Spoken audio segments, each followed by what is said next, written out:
So let we start with today's lecture. हम पहले E1 कर चुके हैं, E1 का सब कुछ बता चुके हैं। आज हम शुरू करेंगे E2 रिएक्शन। E2 का मतलब है elimination of second order. Elimination of second order, ये सिर्फ वन स्टेप का रिएक्शन होता है। जैसे बेटा हम लोग ये जानते हैं कि SN2 में हम सबस्ट्रेट जब लेते थे तो प्राइमरी लेते थे, क्योंकि प्राइमरी का कार्बोकेटाइन इजीली नहीं बनता है। इसी तरह से E2 में भी हम क्या लेंगे, प्राइमरी लेंगे। लेकिन फर्क क्या होगा सब्स्टिट्यूशन और एलिमिनेशन में? एक फर्क बहुत जरूरी है, दैट एलिमिनेशन में कम से कम बीटा कार्बन का होना जरूरी है। एलिमिनेशन यहां से होएगी ना, अगर बीटा कार्बन ही नहीं हुआ तो एलिमिनेशन कैसे होगी?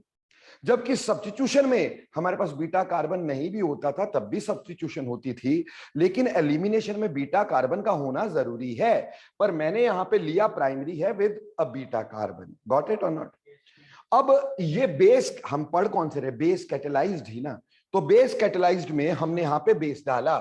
बेस था मेरे पास OH नेगेटिव, बेस था मेरे पास OH नेगेटिव। जैसा कि आप ये देख रहे हैं कि ब्रोमीन जो होता है उसकी इलेक्ट्रोनेगेटिविटी ज्यादा होती है कि नहीं? हैलोजन की इलेक्ट्रोनेगेटिविटी कार्बन से ज्यादा होती है, तो वो यहां से इलेक्ट्रॉन खींचेगा, खींचेगा कि नहीं? और उसकी वजह से ये कार्बन यहां से इलेक्ट्रॉन खींचेगा, और ये वाला जो कार्बन होगा, ये वाला कार्बन, ये अपना सारा गुस्सा किस पे उतारेगा? इन हाइड्रोजन पे, ठीक? यानी इन हाइड्रोजन से इलेक्ट्रॉन खींचेगा।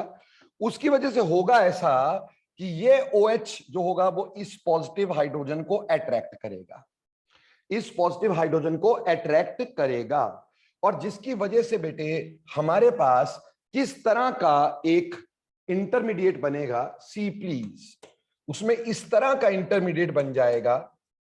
ये C, ये H, ये भी H, ये यहां पर हमारे पास Br लगना था। अब देखो बेटा यहां पे हमारे पास था OH negative and which was attracting H, और H का ये बॉन्ड साइमल्टेनियसली टूट रहा होगा, और यहां के इलेक्ट्रॉन यहां आकर के साइमल्टेनियसली ये पाई बॉन्ड बन रहा होगा, और ये लीविंग ग्रुप अपने बॉन्ड को तोड़ रहा होगा। तो simultaneously there is cleavage and making of bond. समझ में आई मेरी बात? तो ये आपका एक क्या बन गया? ये आपका इंटरमीडिएट बन गया, जिसमें OH is attracting a carbon hydrogen, and hydrogen is giving its electron to this particular place, making a pi bond, and hence this bromine is taking electron out of carbon, and therefore जैसे ये टूट जाएगा बेटे तो हमारे पास product क्या बन जाएगा? यहां से निकलेगा H और OH, यानी यहां से बाहर निकला हमारे पास वाटर, ठीक है जी। और प्रोडक्ट क्या बन गया? CH, यहां पर भी H, यहां डबल बॉन्ड, यहां C, ये H, ये H, और बाहर निकला वाटर एक, और दूसरा एक लिविंग ग्रुप Br नेगेटिव। बोलो बच्चे, क्या ये मैकेनिज्म समझ में आ गया? नाउ खास बात, अब मैं इसका रिएक्शन का रेट लिखना चाहता हूं। जब मैं इसका रेट लिखूंगा तो रेट कैसे लिखूंगा?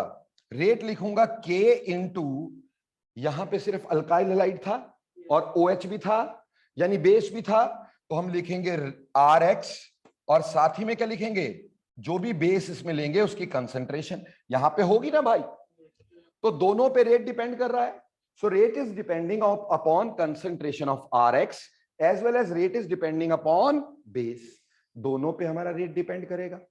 अगर दोनों पे हमारा रेट डिपेंड कर रहा है तो ऑटोमेटिक सी बात है बेटा, हमारे पास it is a second order reaction, therefore it is a second order reaction. पर बहुत ही मजे की बात बताता हूं तुम्हें। मजे की बात क्या है? आज तक तुम ये पढ़े हो कि मॉलिक्युलरिटी ज्यादा होती है, ऑर्डर कम हो जाता है। कई बार हमारे पास मॉलिक्युलरिटी ज्यादा होती है, ऑर्डर कम हो जाता है, यानी टकराने वाली स्पीशीज ज्यादा होती हैं, लेकिन ऑर्डर कम होता, किसी एक चीज पे रेट डिपेंड नहीं करता। ये एकमात्र हमारी केमिस्ट्री का एक्सेप्शन बता रहा हूं बेटा। 99% लोगों को पता भी नहीं है कि इसके अगर मॉलिक्युलरिटी बोलोगे, molecularity is 1, interesting, order is 2, but molecularity is 1 over here. Molecularity is 1. So it is not bimolecular, it is unimolecular. Interesting.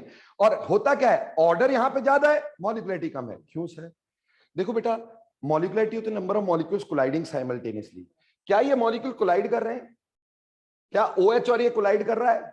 नहीं कर रहा है। ये तो सिर्फ क्या कर रहा है? H को अट्रैक्ट कर रहा है। कोई जाके टकरा तो नहीं रहा, कोई बॉन्ड तो नहीं बना रहा, कहीं अटैक तो नहीं कर रहा। ये अटैक नहीं कर रहा है, जस्ट इस H को क्या कर रहा है, अट्रैक्ट कर रहा है, और उसकी वजह से ये वाला H यहां इलेक्ट्रॉन देता है, और जिसकी वजह से ये वाटर बाहर एलिमिनेट हो जाता है। तो हमारे पास मॉलिक्यूल तो एक ही है, टकरा कोई रहा नहीं है, इसलिए इसको यूनी मॉलिक्यूलर बोलेंगे। मस्त बात कि ऑर्डर क्या हो गया 2, लेकिन मॉलिक्युलरिटी क्या हो गई 1 हो गई मेरे प्यारे बच्चों। बोलो यहां तक क्लियर हो गया। लेकिन ये बहुत ही खास बात जो हमें बतानी है यहां पर, ठीक, सबस्ट्रेट वगैरह बाद में, लेकिन बहुत खास बात यह है कि E2 is always anti elimination. ठीक, E2 is always anti elimination, ये हमेशा एंटी एलिमिनेशन हुआ करती है। सर अब ये क्या बात हुई, एंटी एलिमिनेशन का मतलब क्या है? बेटा इसमें 2 एलिमिनेटिंग ग्रुप हैं। एलिमिनेशन में हमेशा 2 एलिमिनेटिंग ग्रुप होते हैं। जैसे ये हम पढ़ रहे हैं डीहाइड्रोहैलोजिनेशन, क्या पढ़ रहे हैं, डीहाइड्रोहैलोजिनेशन। इसमें डीहैलोजिनेशन भी हो सकती थी, यानी 2 हैलोजन भी निकल सकते थे, वो भी पढ़ा है ना हमने। तो यहां पे एक एलिमिनेटिंग ग्रुप ये है बच्चों, एक एलिमिनेटिंग ग्रुप ये है, 2 एलिमिनेटिंग ग्रुप है। हो सकता अगर हम डीहैलोजिनेशन की बात करते, यानी दोनों हैलोजन निकलते, तो 2 एलिमिनेटिंग ग्रुप क्या होते, हैलोजन। पर यहां पे होना क्या चाहिए कि बोथ एलिमिनेटिंग ग्रुप्स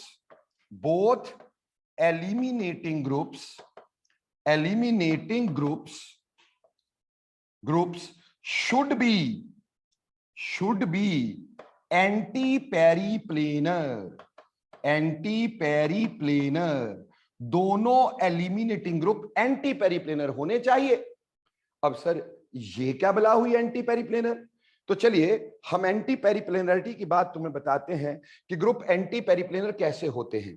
देखो प्यारे बच्चों, एंटी पेरीप्लेनर का मतलब है एक ही प्लेन में होंगे बट एक दूसरे ऑपोजिट अलाइन होंगे। प्लेन एक ही होगा लेकिन एक दूसरे से ऑपोजिट अलाइन होंगे। जैसे बेटा +1 में आप मेरे साथ पढ़े न्यूमैन कॉन्फ़िगरेशंस पढ़े थे ना बेटा, न्यूमैन फॉर्मूला। वैसे मान लो मैं किसी एक का न्यूमैन फॉर्मूला लिखता हूं, तो कैसे लिखूंगा न्यूमैन फॉर्मूला? हमने ऐसे लिखा था, ये अगला कार्बन होता है ना बेटा, और मान लो यहां पे पहला एलिमिनेटिंग ग्रुप लगा है Br, ठीक, और पिछले कार्बन को हम किससे शो करा करते हैं, सर्कल से। मान लो इसका जो H है, जो एलिमिनेटिंग ग्रुप है दूसरा, वो भी बेटे यहां पे ऊपर लगाया मैंने। अब दोनों H और Br जो है इनका प्लेन सेम है कि नहीं? बट बेटा ये एक दूसरे के बिल्कुल पीछे भी तो हैं, ठीक, एक ही जगह पे है। तो ऐसी कंडीशन को बोलते हैं सिन पेरीप्लेनर। तो ये सिन पेरीप्लेनर कंडीशन आ गई। लेकिन प्यारे बच्चों अगर मेरे को एंटी पेरीप्लेनर कंडीशन लेनी है तो वो कैसे होगी कि ये मान लेते हैं हमारे पास अगला कार्बन है और अगले कार्बन पे ये Br है और ये पिछला कार्बन है बच्चों, ये पिछला कार्बन है और इसमें हमारा जो एलिमिनेटिंग ग्रुप लगे हैं यानी H वो यहां लगे हैं। अब देखो बेटा प्लेन ऑलमोस्ट सेम है पर हमारे पास एलिमिनेटिंग ग्रुप एक दूसरे के कहां आ गए, ऑपोजिट। तो इसको बोलते हैं एंटी पेरीप्लेनर। सो ये एंटी पेरीप्लेनर बेटा हमारे जो भी ग्रुप होने चाहिए वो एंटी पेरीप्लेनर होने चाहिए, ठीक। इसलिए हमारे पास हमेशा इस तरह से नहीं होती एलिमिनेशन, जब हमारा मॉलिक्यूल ऐसा हो जाता है तब एलिमिनेशन होती है एंटी पेरीप्लेनरिटी में। हाँ कभी मजबूरी हो जब एंटी पेरीप्लेनरिटी ना हो सके तब सिन पेरीप्लेनर लेंगे, बट अदरवाइज उसके चांस नहीं है। हमारे पास eliminating group should be anti periplanar यानी एक दूसरे से एंटी पोजीशन में होने चाहिए।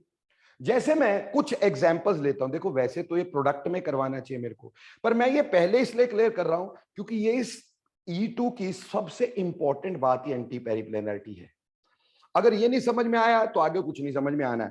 सबस्ट्रेट तो चलो पढ़ ही लेंगे, लेकिन यहाँ पे स्टीरियोकेमिस्ट्री यहीं क्लियर करनी पड़ेगी हमारे को, नहीं तो आगे जाके हमें समझ में नहीं आएगा। तो देखो बेटा मान लो हमें कुछ चीजों की एलिमिनेशन करनी है, कुछ चीजों की हमें एलिमिनेशन करनी है, तो मैं सर्टेन चीजें आपका डिस्कस करता हूं। ये भले ही आप प्रोडक्ट पार्ट में लिख दीजिएगा बाद में, पर मैं डिस्कस पहले इसलिए कर रहा हूं ताकि आगे जाके हमें प्रॉब्लम ना आए। ठीक, आप इसको चाहे प्रोडक्ट पार्ट में लिख दीजिएगा। ठीक, देखो बेटा, सबसे पहली बात, मान लो मेरे पास एक साइकिल ले लिया, पहले सबसे पहले साइकिल में करवा रहा हूं तुम्हें। ठीक, ये साइकिल ले लिया और साइकिल में मैंने ऐसे किया कि एक अपन ने, हम डीहाइड्रोहाइलोजिनेशन करना चाह रहे हैं, मान लो यहां Br ले लिया, यहां Br ले लिया। ठीक है प्यारे बच्चों, और हमारे पास यहां पे मैंने H ले लिया है और इस जगह पर मैंने CH3 ले लिया है। ठीक है जी। अब प्यारे बच्चों, इसमें मैं लगाता हूं एल्कोहलिक KOH, एल्कोहलिक KOH। अगर मैं इसका नाम देना चाहूं तो मैं इसका नाम क्या दूंगा? ध्यान से सुनना, इसका नाम क्या दूंगा? क्या इसका नाम 1 2 3 4 5 6 ऐसे नंबरिंग करूंगा इसकी मैं? ठीक है ना, ऐसे नंबरिंग करूंगा ना। ऐसे नंबर करूंगा तो मेरे पास क्या आएगा? 1 ब्रोमो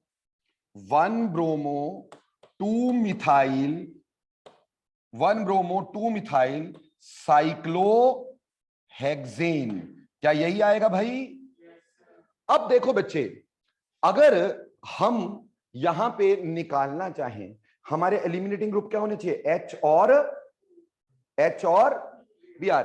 अगर इसके मैं ये आगे पीछे नहीं शो करता हूं, मैंने इसको 3 डायमेंशनल बनाया है, मान लो मैं आगे पीछे शो नहीं करता हूं, मैं इसको ऐसे शो करता हूं।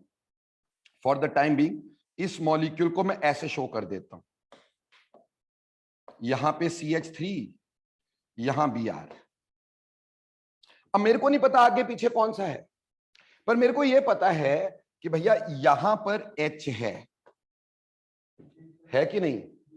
ठीक, अब ऐसे केस में हमारे पास बीटा, अल्फा बीटा देखेंगे तो ये क्या हो गया? Alpha carbon.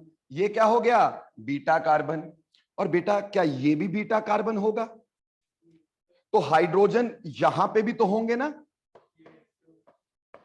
ठीक, अब इसके 2 प्रोडक्ट पॉसिबल होंगे, या तो हमारे पास यहां से Br और यहां से Br और यहां से H निकल जाए।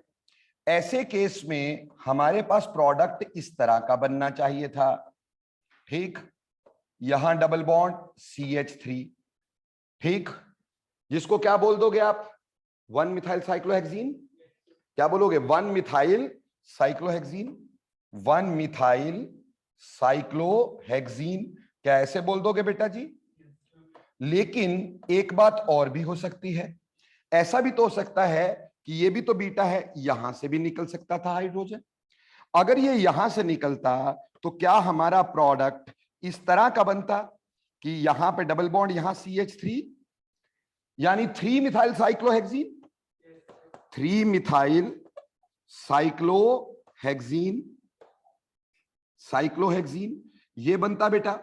अब इसके अकॉर्डिंगली अगर सोचा जाए तो मेजर प्रोडक्ट कौन सा बनना चाहिए? Which must be the major product out of this? देखो, हमने पिछली बार पढ़ा था कि एलिमिनेशन में सेट-जेफ रूल होता है। सेट-जेफ रूल का मतलब होता है मोर अल्काइलेटेड एल्कीन बनेगा।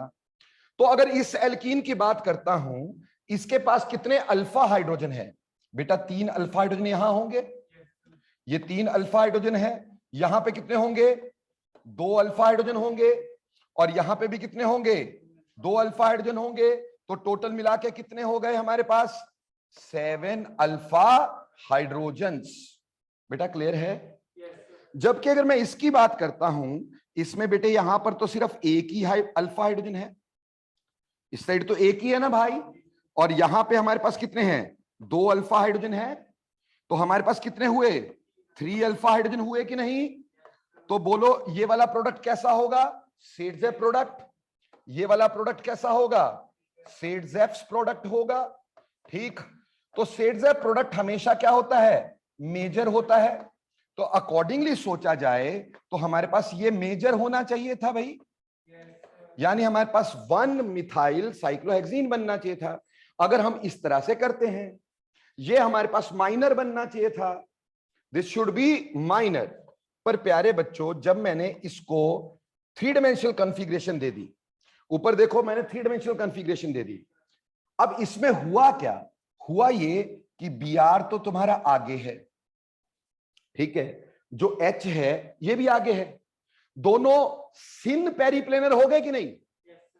तो ये वाला हाइड्रोजन जो है वो सिन पेरीप्लेनर है, पेरीप्लेनर है कि नहीं है? अब हाइड्रोजन तो प्यारे प्यारे से बच्चों यहां पे भी होंगे, होंगे कि नहीं होंगे? यहां पे दो हाइड्रोजन होंगे, कैसे लगे होंगे? एक ऐसे लगा होगा हाइड्रोजन, ठीक है जी, H, एक कुछ ऐसे लगा होगा हाइड्रोजन, यानी एक आगे एक पीछे, ठीक। तो ये तो सिन पेरीप्लेनर है, पर प्यारे बच्चों जो हमारा ये वाला हाइड्रोजन है वो एंटी पेरीप्लेनर है कि नहीं? एंटी पेरीप्लेनर है कि नहीं है? तो हमारे पास E2 एलिमिनेशन कैसी होती है? Anti periplanar. तो प्यारे प्यारे से बच्चों इसका मतलब अगर इसमें E2 करते हैं, क्या हम ये हाइड्रोजन निकालेंगे? नहीं, सिन पेरीप्लेनर नहीं निकालेंगे, कौन सा निकालेंगे? Anti periplanar. तो यही निकलेगा। अगर ये निकलता तो डबल बॉन्ड यहां बनेगा कि नहीं? ठीक, उसकी वजह से प्रोडक्ट क्या बनेगा हमारे पास? प्रोडक्ट हमारे पास क्या ऐसा बनेगा? देखो क्या प्रोडक्ट हमारे पास ऐसा बनेगा, which is three methyl cyclohexene, which is three methyl cyclohexene, जो कि माइनर होना चाहिए था, पर यहां कैसा बन गया? मेजर। माइनर नहीं बना, मेजर बन गया। क्यों? यहां सेट्जेफ रूल नहीं देखते भाई, सेट्जेफ रूल यहां बाद में देखते हैं, यहां पहले एंटी पेरीप्लैनरिटी देखते हैं। दिस इज वेरी इंपॉर्टेंट कि यहां पहले क्या देखेंगे? एंटी पेरीप्लैनरिटी, उसके बाद अगर पॉसिबिलिटी हो तो हम क्या देखते हैं? सेट्जेफ रूल।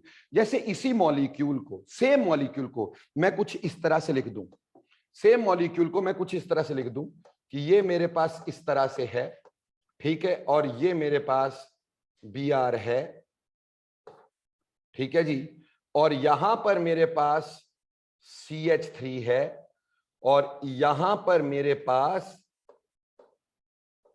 H है, ठीक है जी, और यहां पे भी अब हमारे पास क्या होंगे? सेम मॉलिक्यूल, तो सेम ही बना रहे ना अपन लोग, तो यहां पर भी H है और सिमिलरली यहां पर भी H है। अब अगर आप ध्यान दें तो हमारे पास दोनों के दोनों ये वाला एलिमिनेटिंग ग्रुप है, ये तो पक्का ही है, अल्कोहलिक KOH में तो यही एलिमिनेटिंग ग्रुप होगा, ठीक। मैंने बोला कि यहां पे अल्कोहलिक KOH लगाओ, और साथ ही में बोला यह E2 रिएक्शन है, ठीक है जी, क्लियर। और यहां से हमारे पास ये वाला H भी कैसा है? एंटी पेरीप्लेनर, एंटी-PP लिख दूं इसको मैं, और ये वाला H भी कैसा है? Anti periplanar. तो बेटा अब दोनों में से कोई भी निकाल सकते हैं। अब अगर दोनों में से कोई निकाल सकते हैं तो हमारे पास कौन सा रूल लगा? सेट्जेफ रूल लगा। इसलिए अब हमने ये वाला H बाहर निकाला और प्रोडक्ट क्या बनाया? जो हमारा पहले भी मेजर बनता था वही प्रोडक्ट हमने अब बनाया, ठीक है जी। तो देखो बच्चे, अब प्रोडक्ट मेरे पास क्या बना? अब क्या प्रोडक्ट मेरे पास ऐसा बन गया, दैट इज 1-मिथाइल साइक्लोहेक्सीन। तो आपने क्या देखा कि इसमें एंटी पेरीप्लेनरिटी ही चलती है, ठीक। सेट्जेफ रूल तब देखते हैं अगर दोनों एलिमिनेटिंग ग्रुप हमारे पास एंटी पेरीप्लेनर हो, तो हम देखते हैं सेट्जेफ रूल। अगर हमारे पास दोनों एलिमिनेटिंग ग्रुप एंटी पेरीप्लेनर ना हो तो हम वो वाला निकालेंगे जो एंटी पेरीप्लेनर हो, भले ही सेट्जेफ रूल फॉलो होता हो चाहे सेट्जेफ रूल फॉलो ना होता हो। इसमें मेजर बात है एंटी पेरीप्लेनरिटी। बोलो प्यारे बच्चों, बात समझ में आई कि नहीं आई? ये तो मैंने साइकिल्स में बता दिया तुम्हें। तो साइकिल में देखो, अगर हमारे पास सिंपली ऐसे लिख के दे दिया जाए 1 ब्रोमो 2-मिथाइल साइक्लोहेक्सेन, उसका प्रोडक्ट बताओ, तो आप सिंपली बोलोगे 1-मिथाइल साइक्लोहेक्सेन अकॉर्डिंग टू सेट्जेफ रूल, क्योंकि उसमें आगे पीछे कुछ नहीं लिख के दिया। लेकिन अगर उसको इस तरह से बना के या इस तरह से बना के दिया तो आपने हमेशा एंटी पेरीप्लेनर वाला हाइड्रोजन निकालना है। अगर दोनों ही एंटी पेरीप्लेनर है तो सेट्जेफ रूल लगाना है। तो first see anti periplanarity and then you see Saytzeff rule. बोलो क्लियर बच्चों?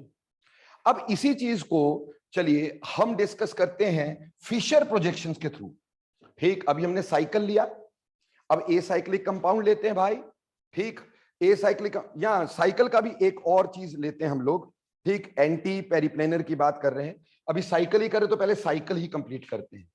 मान लो हमें एक क्वेश्चन दिया, हमें बोला है ये है, ठीक है जी, ये है, यहां पे है Br, यहां पे है CH3, यहां है H, यहां है H। बेटा ये कौन सी फॉर्म हो गई, इसको बोलेंगे सिज। कौन सी फॉर्म बोलेंगे, सिज। दोनों हाइड्रोजन ऊपर है ना बेटा, तो इसको क्या बोलेंगे, सिज फॉर्म बोलेंगे, इसको सिज फॉर्म बोलेंगे, ठीक। अब इसमें हमने अल्कोहलिक KOH लगाना है और प्रोडक्ट बताना है। सिमिलरली ये वाला ऐसे भी तो हो सकता है, अगर हमें इस तरह से दे दिया गया हो, यहां Br, यहां CH3, यहां H, यहां H। अभी बोलो ये फॉर्म कैसी हुई बच्चा लोग, क्या ये ट्रांसफॉर्म हुई कि नहीं हुई, तो ये ट्रांसफॉर्म है, तो इसको हम ट्रांस लिखेंगे, ठीक है जी, है वही है ये 1 ब्रोमो 2 मिथाइल, ठीक, साइक्लोहेक्सेन, बट ये है सिज 1 ब्रोमो 2 मिथाइल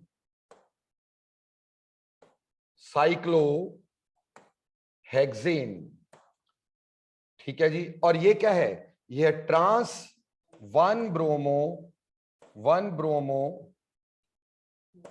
2 मिथाइल साइक्लोहेक्सेन, दोनों सेम ही है, जो पीछे हमने किया था वही है। अब इसमें दिया लिख के ऐसे है, अगर लिख के ऐसे दिया हम इसको कैसे करेंगे बेटा, हमें इसको कैसे समझ में आना पड़ेगा। देखो कर तो वैसे वो भी वैसे ही था, सिस ट्रांस ही था, वहां से देखते तब भी सीधे आ जाता, मैं दोबारा इसके पास जाऊंगा, ठीक, ताकि आपको पता चले। पर इसको करने के लिए बेटा जो साइक्लोहेक्सेन्स होती हैं वो बेटा अपनी कन्फर्मेशन बना के रहती हैं, और आपको याद होगा +1 में मैंने आपको साइक्लोहेक्सेन की कन्फर्मेशंस बताई थी, chair form, boat form, half chair बताया था ना। उनमें सबसे स्टेबल हमारे पास क्या होती थी, चेयर फॉर्म, ठीक। और चेयर फॉर्म में बेटे हम ऐसे बनाते थे इसको, लाइक दिस,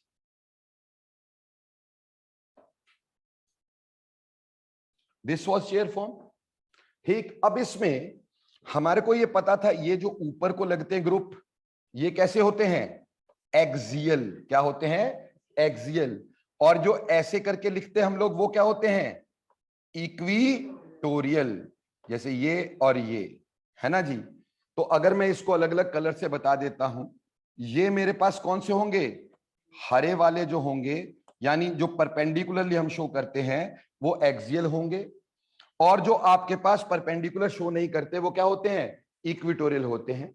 अब प्यारे बच्चों मुझे क्या लिखना है, सिज लिखना है, मुझे क्या लिखना है, सिज लिखना है। सिज कैसे होगा, देखो बेटा एक हरा और ये हरा, ये एक दूसरे के ऑपोजिट है, तो ट्रांस होंगे कि नहीं, है ना बेटा। तो अगर मैंने ब्रोमीन यहां लिख दिया, मान लो आपने ब्रोमीन यहां लिख दिया, तो H यहां होगा, इस ब्रोमीन के साथ ये वाला कार्बन पकड़ा ना, तो ब्रोमीन लिख दिया, H यहां लिख दिया। दूसरा H इसके सिज फॉर्म में, सिज का मतलब क्या, देखो बेटे अगर ये वाला आपके पास H जो है वो इक्विटोरियल पे है, तो अगर ये इक्विटोरियल पे होता तो क्या होता, ट्रांस, लेकिन ये अगर यहां पे हमारे पास आ जाएगा तो क्या होगा, सिज। इसका मतलब ये वाला H मैंने यहां शो किया और यहां CH3 शो किया, बोलो क्लियर, बोलो क्लियर और नॉट। और हमारे पास यहां पे भी H होगा, यहां पे भी H होगा। अब हम इसको क्या कर रहे हैं, इसको अल्कोहलिक KOH में रिएक्ट करवा रहे हैं और इसमें E2 कर रहे हैं, ठीक है जी, E2 कर रहे हैं। तो अब देखो बेटा यहां पे 2 एलिमिनेटिंग ग्रुप है, एक तो पक्का पक्का हमारे पास कौन सा है, ब्रोमीन, और दूसरा होगा H। अब इसका एंटी H बेटा ये भी एंटी पेरिप्लेनर है, देखो this one is anti PP, है ना जी, and this is also anti PP, तो दोनों ही एंटी है ना, दोनों एंटी है, तो कौन सा रूल लगेगा, सेड जेड। तो कौन सा H निकालूं यहां से, ये वाला H निकालूं, और अगर ये वाला H निकाला तो हमारा प्रोडक्ट क्या बनने वाला है बेटा, फटाफट बोलो। क्या हमारा प्रोडक्ट ऐसे बनेगा? ठीक, यहां पे डबल बॉन्ड आएगा बच्चा लोग, और यहां पे CH3 रहेगा। यानी ये बेसिकली देखा जाए तो अगर मैं इसको ऐसे शो करता हूं तो ऑब्वियस सी बात है ये 1 मिथाइल साइक्लोहेक्सीन है कि नहीं है? इसको ऐसे लिख सकते हैं अपन लोग, तो 1 मिथाइल साइक्लोहेक्सीन बना। अब यहां आ जाते हैं, इसी का ट्रांस बना लेते हैं 2 मिनट के लिए। अगर हम इसका ट्रांस बनाते हैं तो बेटा लोग, क्या हमारे पास ट्रांस ऐसा बनेगा? ऑनलाइन वाले बच्चों नहीं समझ में आएगा ना, 10 बार पूछ लेना, क्योंकि थोड़ा सा ट्रिकी कार्यक्रम है ये। ठीक है जी, ये मैं सिर्फ इसके पास वाले लिख रहा हूं, बाकी लिखने की मेरे को जरूरत नहीं है। ठीक, ये ठीक है जी। अब मैंने Br तो लिख दिया यहां पर और H लिख दिया यहां पर, ये वाले कार्बन का। अब अगले कार्बन पे H कैसे लिखना था? H लिखना था एक दूसरे से ट्रांस। अगर ये H इक्विटोरियल तो दूसरा H भी कहां पे होगा? इक्विटोरियल पे। तो यहां क्या होगा फिर? CH3। तो यहां क्या होगा? H। यहां क्या होगा? H। अब देखो बेटा, हमारा एक एलिमिनेटिंग ग्रुप तो हमें मालूम ही है, कौन से वाला? ये वाला। अब दूसरा एलिमिनेटिंग ग्रुप या तो ये है, पर क्या ये ऑपोजिट है? ये कैसा है? सिन पेरी प्लेनर है कि नहीं? जबकि मैं इसकी बात करूं तो ये क्या है? एंटी पेरी प्लेनर है। So this is anti periplanar. तो निकलेगा कौन सा बच्चों? Anti periplanar. Saytzeff rule गया तेल लेने। ठीक, हमने तो यहीं से निकालना है H। ठीक, और यहां से निकालने के बाद प्रोडक्ट क्या बना देना प्यारे बच्चों? इसका प्रोडक्ट बन जाना है लाइक दिस। ठीक, अब यहां पे CH3 लगा रहेगा हमारी बला से, यहां H लगा रहेगा हमारी बला से, और यहां पे डबल बॉन्ड आ जाएगा। तो क्या ये हमारे पास इस तरह का है कि यहां CH3 लगा दो, यानी 3 मिथाइल साइक्लोहेक्सीन बनेगा कि नहीं? 3 मिथाइल साइक्लोहेक्सीन बनेगा कि नहीं? तो देखो बेटे, इसको ऐसे भी देख सकते हैं सिस ट्रांस को। अब इसी को पिछले वाले से कंपेयर करते हैं, ताकि हमें ऐसे ना इतना लंबा चौड़ा करना ही ना पड़े। समझाने के लिए मैंने जरूर समझाया है कि कैसे देखते। कभी ऐसे भी तो बना हुआ आ सकता है ना पेपर में, जरूरी थोड़ी है। हम 3 डिमेंशन भी दे सकते हैं। हम आपको इस तरह बोट चेयर में भी दे सकते हैं। बोट तो देते नहीं, चेयर में देंगे, क्योंकि बोट में तो एग्जिस्टेंस ज्यादा नहीं होती, चेयर इज मोर स्टेबल, तो ऐसे करके दे देंगे। ठीक, तो भी हमें प्रोडक्ट निकालना आना चाहिए। अब जरा पीछे चलते हैं, आप ध्यान से देखो। हमने यहां पे एक बात सीख ली, क्या? कि अगर मेरे पास सिज फॉर्म है तो 1 सिज फॉर्म से क्या बन रही है? 1 मिथाइल साइक्लोहेक्सीन। 1 methyl cyclohexene. और ट्रांस से क्या बन रही है? 3 मिथाइल। अब वापस चलो, देखो यहां पे ये कैसी है हमारे पास? ये कैसी है हमारे पास? सिज है कि ट्रांस है? हमें इसका हाइड्रोजन और इसका हाइड्रोजन देखना है। अगर इसका हाइड्रोजन यूं है, ये आगे है, तो इसका हाइड्रोजन कैसा होगा? क्या ऐसे होगा कि नहीं? Is this not trans? H के हिसाब से देख रहे हो ना, एक H आगे एक H पीछे, इज इट नॉट ट्रांस? तो ट्रांस का प्रोडक्ट क्या बनता है? 3 मिथाइल साइक्लोहेक्सीन। और यहां देखो, यहां पे हमारे पास ये देखो, ये H और ये H, ये दोनों H क्या दोनों डॉटेड लाइन पे है? क्या ये सिज नहीं है? तो ये एक तरह से सिज है, और सिज से क्या बनता है? 1 methyl cyclohexene. Both are same और नॉट? लिखने का तरीका अलग अलग, लेकिन बोथ आर सेम। मेरी बात समझ रहे हैं? हमें कौन से कार्बन को देखना था? हमें ये देखना था ये वाला कार्बन और ये वाला कार्बन जिसमें मिथाइल और ब्रोमीन लगा है, उसमें H के हिसाब से देखना था। अगर H एक दूसरे से ऑपोजिट है तो वो ट्रांसफॉर्म है। वो कैसी है? ट्रांसफॉर्म है। अगर H दोनों एक साइड है, वो कौन सी फॉर्म है? वो सिज फॉर्म है। तो चाहे आप वैसे करते चाहे ऐसे करते, दोनों में से प्रोडक्ट आप निकाल सकोगे। और प्यारे बच्चों, आपको ये भी क्लियर हो गया कि नहीं हो गया? तो सिज चाहे वैसे देखो, सिज चाहे ऐसे देखो। ठीक, चाहे आपको इस तरह से लिख के दिया गया हो, चाहे आपको उस तरह से लिख के दिया गया हो। बोलो क्या प्रोडक्ट निकाल पाओगे तुम लोग? कोई दिक्कत तो नहीं होगी इसमें? ओके, ऑनलाइन वाले प्यारे बच्चों समझ में आया? यस लिखो फटाफट से। Okay, thank you.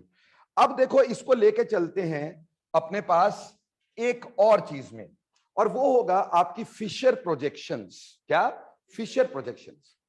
Fisher projections में elimination using Fischer projection, elimination using Fischer projections. देखो मैंने बोला कि ये चाहो तो पहले प्रोडक्ट में लिख सकते थे, ठीक, लेकिन मैंने आपको पहले इसलिए बताया क्योंकि आगे का काम इसके ऊपर बहुत बेस्ड रहता है, ठीक है। तो हमारे पास elimination using Fischer projection, Fischer projection में बेटे हमें दो तरह की चीजें मिलती है ना पुत्र। एक होती है, मान लो मैं यहां पे अब डी, पहले आपको समझाता हूं, डी हैलोजिनेशन से। किससे? डीहैलोजिनेशन से। आसान होगा, फिर डिहाइड्रोहैलोजिनेशन से समझा देंगे, ठीक। डीहैलोजिनेशन में मैं एग्जांपल ले रहा हूं, एग्जांपल डीहैलोजिनेशन की, डीहैलोजिनेशन की एग्जांपल ली जा रही है। Now what do you mean by dehalogenation? दोनों हैलोजन निकलने हैं प्यारे बच्चों। या तो मेरे पास इस तरह से हो सकता है, ठीक है, कि यहां पर CH3, यहां Br, यहां H, यहां H, यहां Br और यहां CH3, ठीक है। और या तो हमारे पास इस तरह का हो सकता है, यहां CH3, यहां Br, यहां Br और यहां CH3। बेटा ऑप्टिकल आइसोमरिज्म करवाते हुए ना एक छोटा सा पार्ट हमसे छूटा था, और मैंने बोला था याद रखना बाद में करवा दूंगा, थ्रियो अरिथ्रो, है ना। उसका क्वेश्चन भी था, हर्षिता जी था ना क्वेश्चन, याद आया कुछ? आप मेरे से पूछ रहे थे, ठीक। तो देखो बेटा थ्रियो और इथ्रो क्या होता है। अगर कभी कायरल कार्बन होते हैं, दो कायरल कार्बन होते हैं, दो कायरल कार्बन और दोनों के लाइक ग्रुप एक साइड होते हैं, तो उसको अरिथ्रो बोलते हैं। क्या बोलते हैं? अरिथ्रो। तो प्यारे बच्चों दोनों लाइक ग्रुप एक साइड है, तो इसको क्या बोलेंगे? एरिथ्रो। इसको अरिथ्रो बोलेंगे, ठीक। और अगर दो लाइक ग्रुप ऑपोजिट होते हैं, इसको बोलते हैं threo. Threo erythro, threo erythro. कैसे याद रखने का? अरे बहुत सिंपल, देखो जो ई होता है ना, ई के सारे डंडे एक साइड होते हैं, ई के सारे डंडे एक साइड, तो अगर लाइक ग्रुप सारे एक साइड तो क्या बोलोगे? अरिथ्रो। और टी के दोनों डंडे इधर इधर, एक इधर एक उधर, है ना, तो अगर ऑपोजिट होंगे तो क्या बोलेंगे? थ्रियो। याद रहेगा तरीका? मजेदार है ना। ई के सारे डंडे एक साइड, तो अगर सारे डंडे एक साइड हैं तो इसका मतलब क्या है कि लाइक ग्रुप्स एक साइड हैं, ठीक, तो एरिथ्रो है। अब देखो बेटा इसमें मेरे को डीहाइड्रोहैलोजिनेशन करनी है, ठीक, डीहैलोजिनेशन करनी है। ये दोनों एलिमिनेटिंग ग्रुप हैं, यहां पे भी ये दोनों एलिमिनेटिंग ग्रुप है। क्या मैं डायरेक्ट कर दूंगा? नहीं कर पाऊंगा। मेरे को क्या करना पड़ेगा? देखो बेटा इसमें ना बहुत सारी कवायद है, बट बाद में इतनी छोटी सी बात में मैं खत्म कर दूंगा, ठीक, पर करना सब कुछ सीखना है, ठीक। देखो बेटा सबसे पहले तो मैं क्या करूंगा, इसका 100 हॉर्स प्रोजेक्शन बनाऊंगा। क्या बनाऊंगा? 100 हॉर्स प्रोजेक्शन बनाऊंगा। तो 100 हॉर्स प्रोजेक्शन कैसे बनाते हैं? मान लो मैंने ऐसा 100 हॉर्स बनाया, बनाया कि नहीं बनाया जी? अब देखो बेटे अगर मैंने ऊपर वाला CH3 यहां लिख दिया तो नीचे वाला CH3 यहां आएगा, यहां H, यहां Br, यहां H, यहां Br। ये बनाना सिखाया था मैंने तुम्हें कि रोटेशन कैसी रहनी चाहिए, सेम सिखाया था ना। C से CH3Br, यहां पे भी Br से सेम रोटेशन है कि नहीं? सिमिलरली यहां पे Br से CH3, तो सेम रोटेशन है कि नहीं? वो इसको उल्टा बनाना था, बस मैंने इसको थोड़ा रोटेट कर दिया है। बनाने को इसको ऐसे बनाना चाहिए था, मैंने इसको थोड़ा रोटेट कर दिया है। कोई दिक्कत तो नहीं ना उसमें, ठीक। इसको ऐसे भी बना सकते थे कि ये वाला नीचे कर दो, ये वाला ऊपर को रख दो, बस रोटेशन सेम रहनी चाहिए। आप बोलो सर यहाँ रोटेशन चेंज हो गई, वो इसलिए चेंज हो गई क्योंकि बेटा ये मैंने ऊपर ही लिखा है, अगर मैंने इसको घुमा के नीचे लिखा होता तो रोटेशन कभी भी चेंज नहीं होती। बोलो क्लियर? समझ में आ रही मेरी बात? तो हमने इस तरह से बना दिया। अब चाहो तो आप इसको ऐसे बना लो, लो यार, ठीक है, मन में मलाल नहीं रहना चाहिए, दुख नहीं रहना चाहिए, ठीक, कि इसको ऐसे भी बना सकते हैं, लगभग ऐसे, है ना, बिल्कुल उल्टा। तो प्यारे बच्चों यहां CH3, यहां CH3, यहां H, यहां H, यहां Br, यहां Br। तो ऐसे बनना था भाई, ऐसे बनना था। अब इसको घुमाओ जरा, घुमा लो इसको, क्या सेम बनेगा कि नहीं बनेगा? इसको ट्विंग कर दो, हो जाएगा सेम। ठीक, तो ऐसे करके बना सकते, दोनों में से कुछ भी बना सकते हैं। अभी मैं बोर्ड पे जगह थोड़ी कम है, एक चीज मिटा रहा हूं, वो समझ में आ गया तुम्हारे को, है ना जी? आया कि नहीं आया? अब इसको न्यूमैन में कन्वर्ट करते हैं बच्चा लोग। इसको किस में कन्वर्ट करते हैं? इसको न्यूमैन में कन्वर्ट कर देते हैं। न्यूमैन में कैसे कन्वर्ट करोगे इसको बोलो? क्या इसको ऐसे कन्वर्ट करोगे न्यूमैन में कि यहां पे H, यहां Br, यहां पे CH3 और पीछे यहां पे इसके एग्जैक्ट पीछे CH3, इसके एग्जैक्ट पीछे H, इसके एग्जैक्ट पीछे Br। ऐसे ही होगा कि नहीं होगा?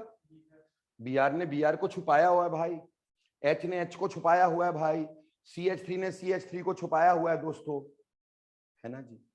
क्लियर? तो ऐसे ही बनेगा ना। पर अब इसमें एलिमिनेटिंग ग्रुप कौन कौन से हैं? Br। हम इसमें रिएक्शन किसका करवाना चाह रहे थे? जिंक का। किसका रिएक्शन करवाना चाह रहे थे? जिंक। जिंक का काम होता है इलेक्ट्रोनेगेटिव एलिमेंट को बाहर निकालना। डी हैलोजिनेशन में क्या यूज होता है? जिंक। पर ये दोनों ग्रुप, क्या ये एंटी पेरिप्लेनर है? क्या ये दोनों एलिमिनेटिंग ग्रुप, यहां पे, यहां तो ये है, यहां ये है, ये दो है ना, तो ये तो कैसे हो गए? सिन पेरिप्लेनर हो गया। लेकिन अपने को कैसा चाहिए? एंटी पेरिप्लेनर। तो इसको रोटेट करना पड़ेगा भाई, ऐसे होगा नहीं। तो इसको करेंगे रोटेट, रोटेटो। ऐसे रोटेट करो, कैसे कि ये दोनों एक दूसरे के ऑपोजिट आ जाए। 180 डिग्री कर दे।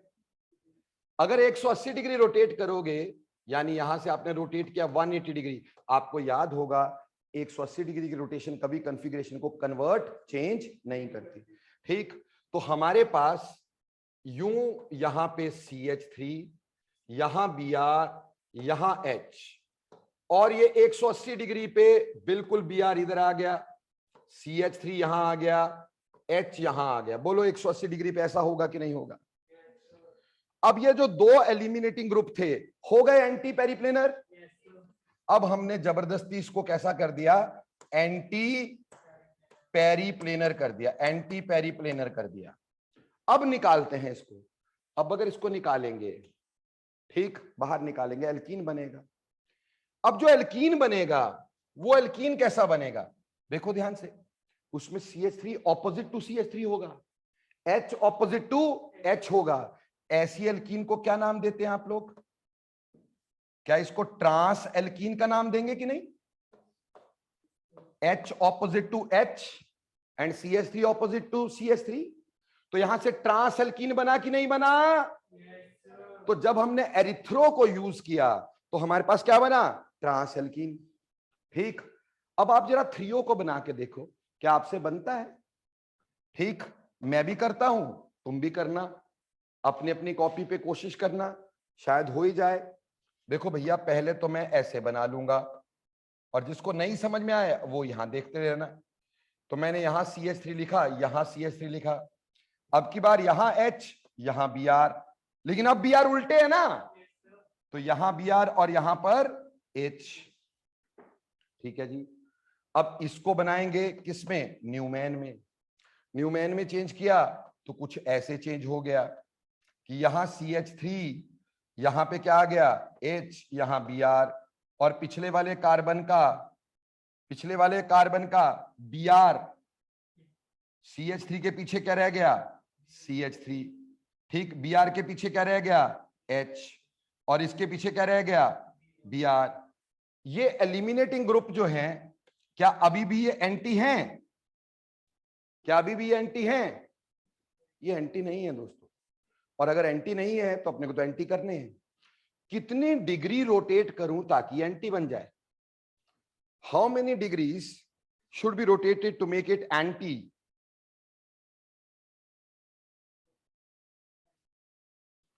इसको सिर्फ यहां से यहां तक कितना? 60 डिग्री।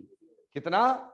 तो सिर्फ 60 डिग्री रोटेट करोगे, 60 डिग्री रोटेट करने से हमारे पास CH3 H Br और 60 डिग्री रोटेट किया यहां से Br यहां पर पहुंच गया और जो CH3 था वो यहां पहुंच गया और ये जो H था वो यहां पहुंच गया। बोलो ऐसा ही होगा कि नहीं होगा? बोलो ऐसा ही होगा कि नहीं होगा? अब ऐसे केस में हमारे पास ये एलिमिनेटिंग Br और Br होते हैं। ठीक, अब Br एलिमिनेट हो गए तो अब देखो CH3 की साइड है ना, और H की साइड है। ठीक है जी, तो बेटा बहुत सिंपल हो गया। क्या करोगे इसको दोनों को लिखोगे एक ही साइड। तो जब दोनों एक ही साइड होते हैं CH3 H तो अब ये क्या बन गई? क्या यहां से सिस फॉर्म बन गई कि नहीं बन गई? तो 3O से क्या बनी? सिस। वेदांश 90 डिग्री नहीं है भाई, यहां से हमें रोटेट कहां करना है? हमें रोटेट सिर्फ यहां तक करना है, यहां तक। तो यहां से यहां कितने डिग्री होता होगा? 60 डिग्री, नॉट 90 डिग्री। समझ में आई बात? क्लियर? तो 60 डिग्री रोटेट किया है हमने सिर्फ। ठीक, तो 60 डिग्री रोटेट करने से हमारे पास ये बन गया एंटी हो गया। ठीक है जी, और इससे हमारे पास क्या बन गया? सिस एल्कीन बन गई। तो देखो बेटा, अगर एरिथ्रो था, एरिथ्रो ने क्या दिया? ट्रांस। ठीक, और अगर 3O था तो उसने क्या दिया? सिस। ठीक, तो ऐसे करके हम आराम से कर सकते हैं।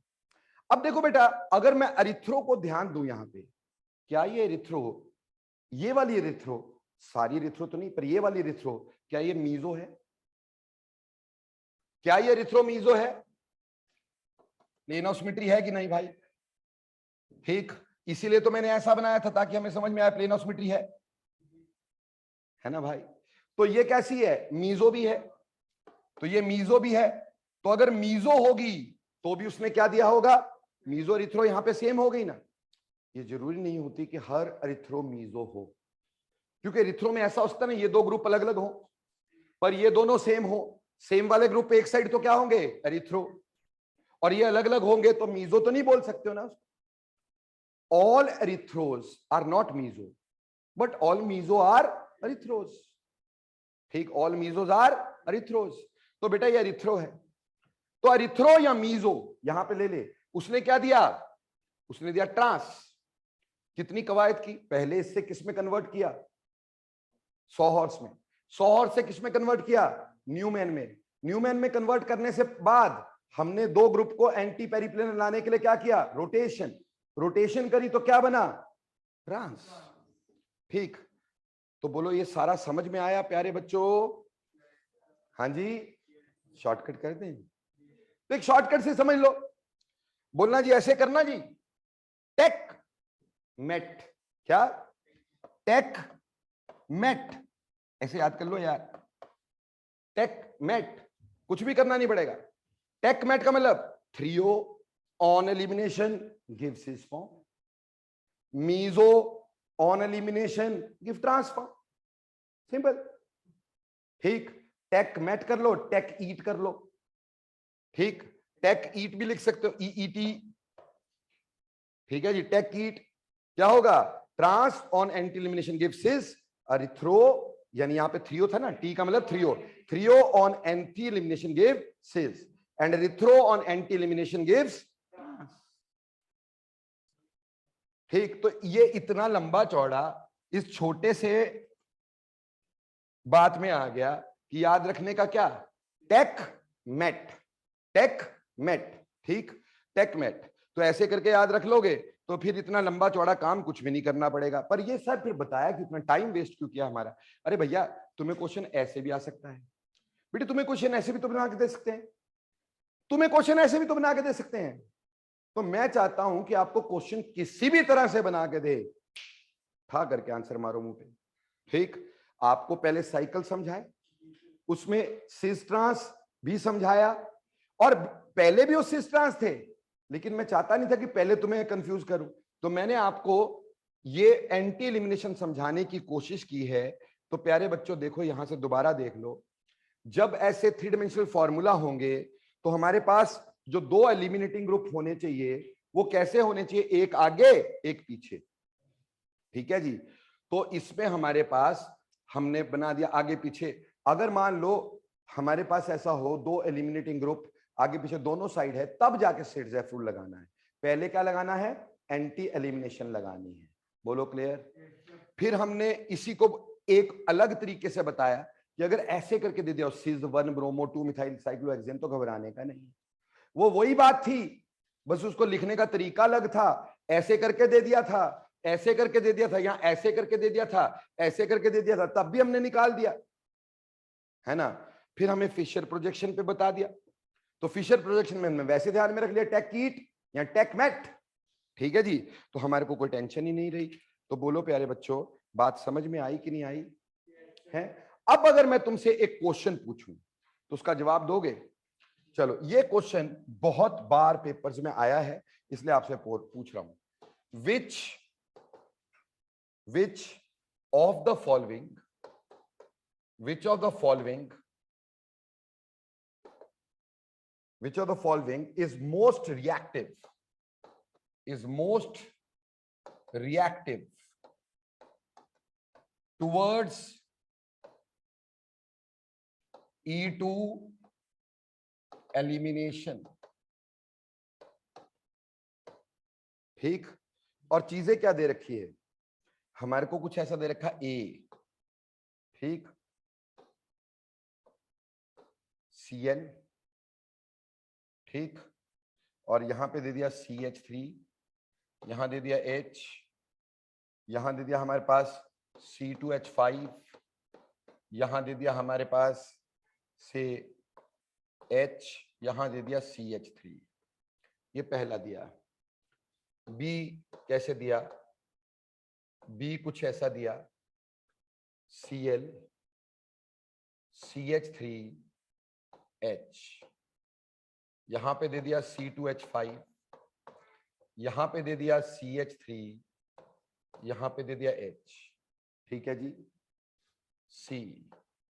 C दे दिया, ठीक, यहां पे दे दिया CH3, यहां दे दिया Cl, यहां दे दिया H, ठीक है जी, और यहां दे दिया आपके पास H, यहां दे दिया CH3, और यहां दे दिया आपके पास C2H5, ठीक है जी। और एक दे दिया ऑप्शन नंबर डी, बोला जी ऐसा ऐसा भी कुछ बना लो, ये Cl, ये H, यहां पे CH3, यहां पे C2H5, यहां पर CH3, और यहां पर H, ठीक है जी। अब आपने बताना किस में E2 एलिमिनेशन सबसे ज्यादा इजी होगी। Which of the following can give E2 elimination most readily? कौन है जो मोस्ट रेडिली E2 एलिमिनेशन देता है?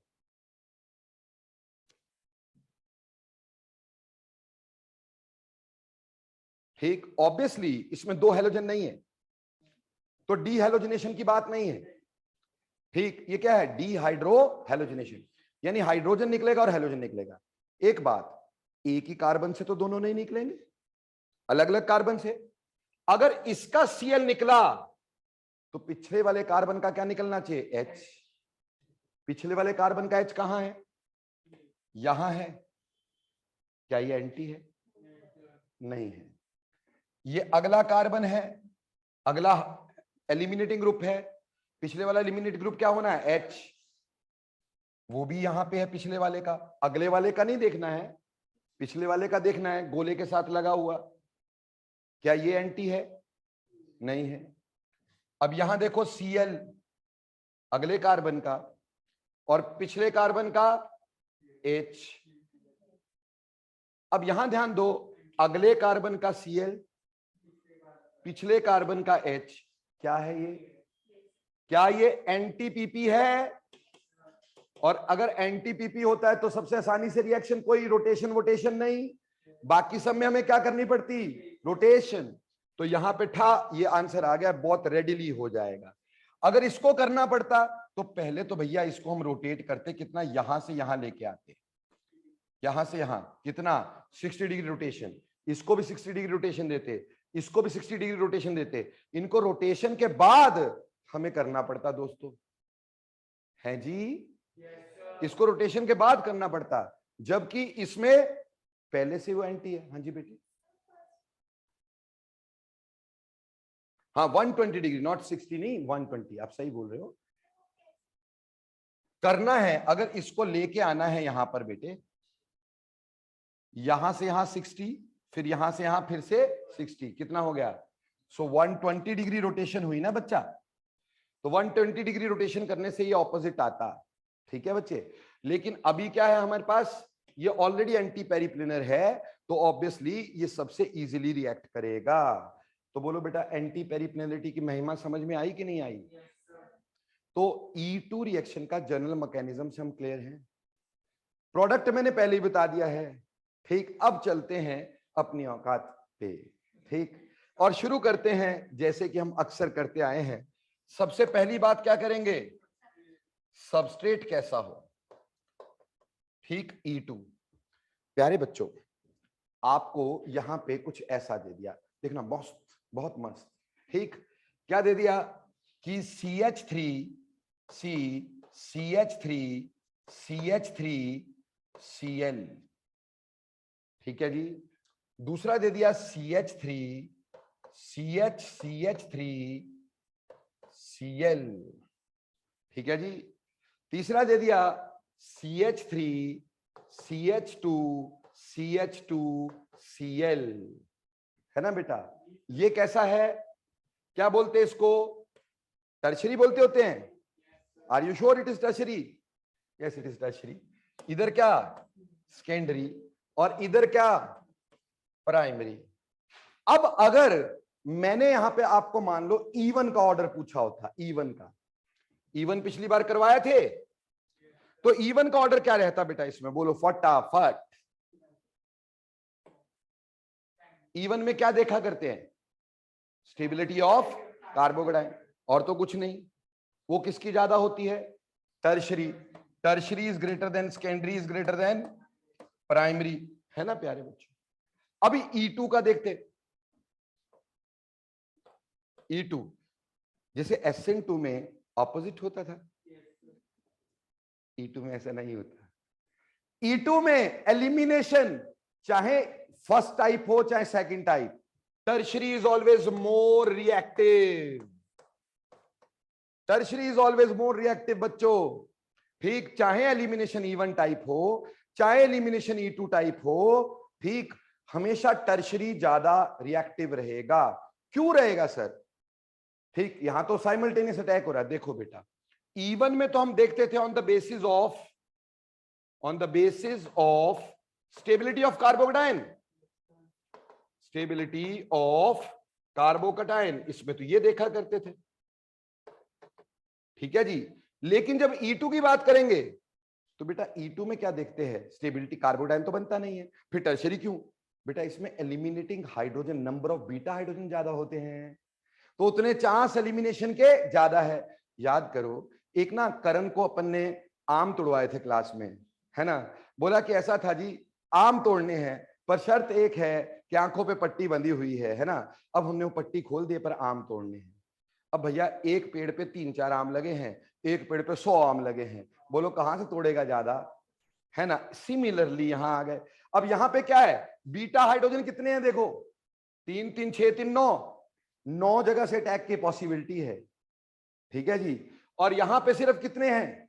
3 और 3 6, और यहां सिर्फ 2, है ना।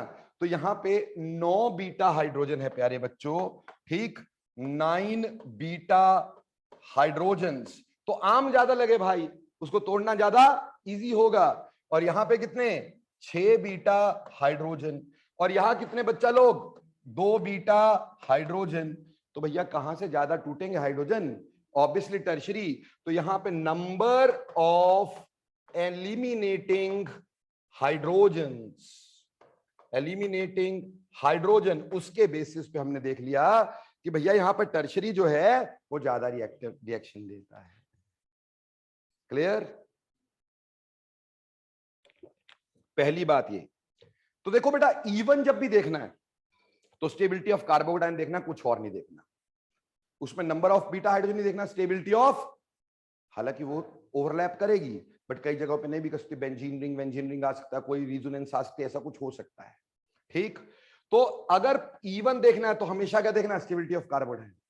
E2 देखना है तो सबसे पहली चीज क्या देखनी है, पहले नंबर ऑफ एलिमिनेटिंग हाइड्रोजन, अगर वो बराबर है उसके बाद एंटी पेरिप्लेनरिटी है ना।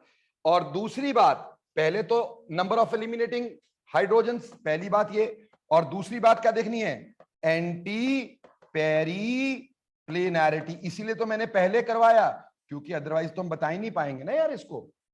ठीक, इसीलिए मैंने प्रोडक्ट वाला पार्ट पहले करवाया था कि आपको ये आसानी से आ जाए कि कौन ज्यादा रिएक्ट करेगा। जब हम रिएक्ट करेंगे तो पहले तो नंबर ऑफ बीटा हाइड्रोजन देख लेंगे फटाफट, जिसमें बीटा हाइड्रोजन ज्यादा होंगे उसमें एलिमिनेशन E2 के चांसेस ज्यादा होंगे।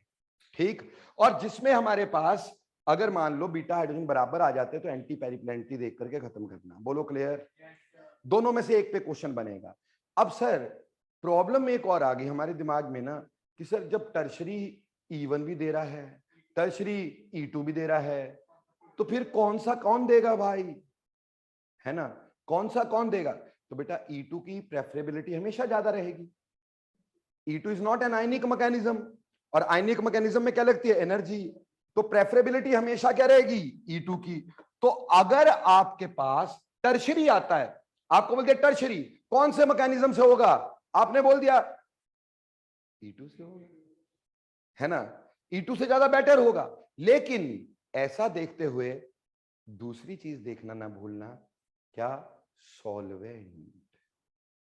ठीक है ना बच्चा, क्योंकि अदरवाइज तो हमें पता चल रहा है कि क्योंकि ये भी ज्यादा देगा, ये भी ज्यादा देगा, और E2 में एनर्जी कम लगती है, तो जनरली एलिमिनेशन E2 टाइप होती है, जनरली एलिमिनेशन E2 टाइप होती है। पर हम उसको चेंज कैसे कर सकते हैं, by polarity of solvent.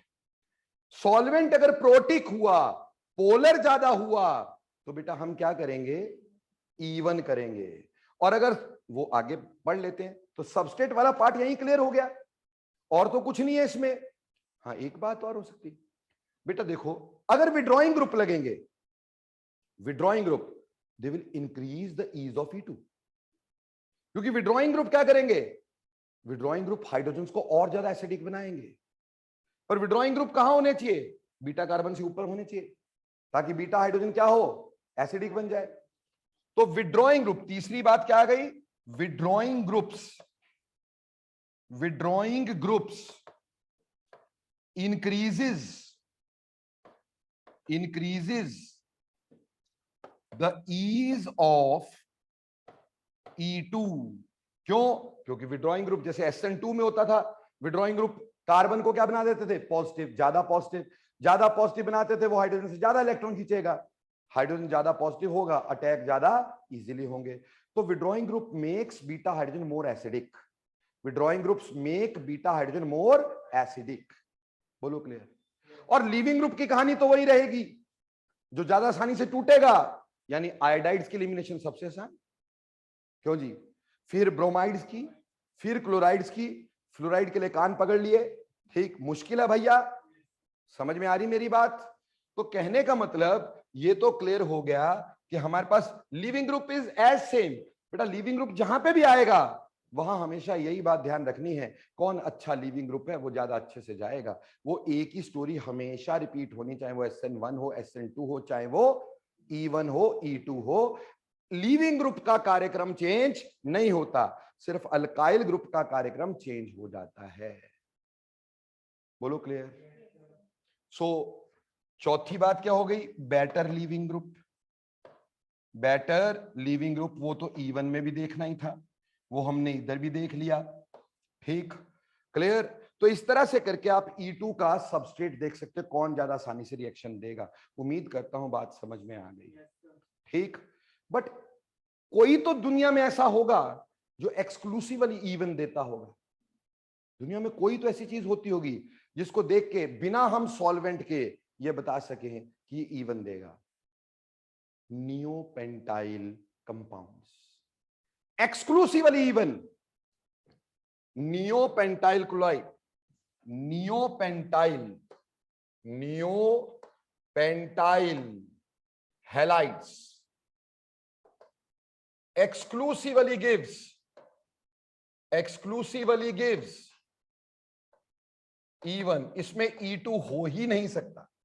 O E2 ही लिख दिया मैंने, इसमें E2 हो ही नहीं सकता। अभी क्यों नहीं हो सकता भाई? यार अगर नियोपेंटाइल बनाओगे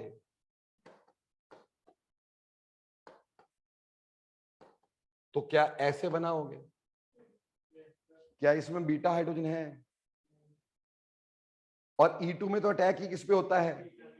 यहां बीटा हाइड्रोजन है ही नहीं, तो झक मार के पहले क्या बनाना पड़ेगा? कार्बोकैटायन। नहीं तो होएगा ही नहीं।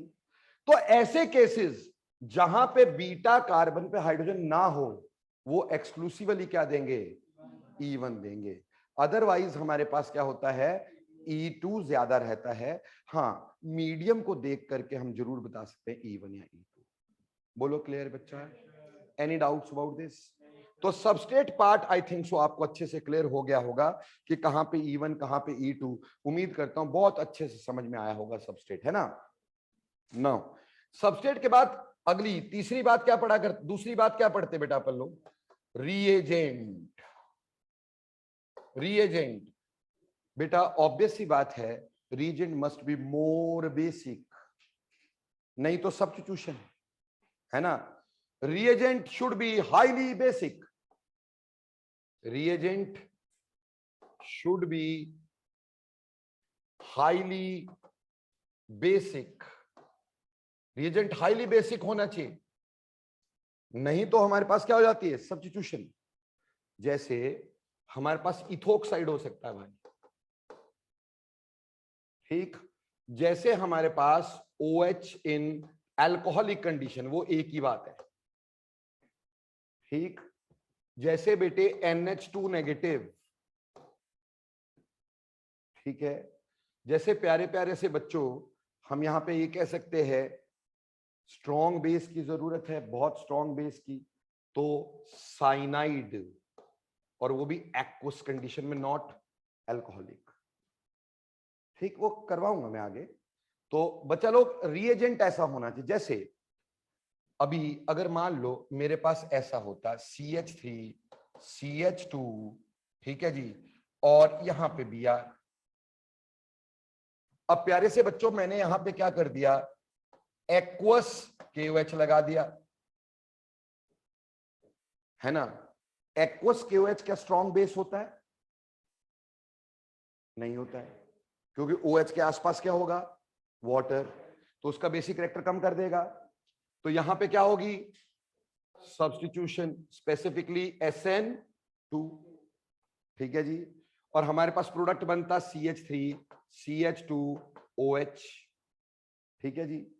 वहीं पे अगर मैं यहां पे अल्कोहलिक KOH लगा देता हूं तो क्या होता? एलिमिनेशन हो जाती, CH2 डबल बॉन्ड CH2, ठीक? और कौन सी एलिमिनेशन? E2, ठीक है? इसी तरह से अगर यहां पे बेटे मैं KNH2 लगा देता हूं, हीट कर देता, NH2 is a strong base, क्या दे देगा? E2, और हमारे पास प्रोडक्ट क्या बनेगा? ठीक?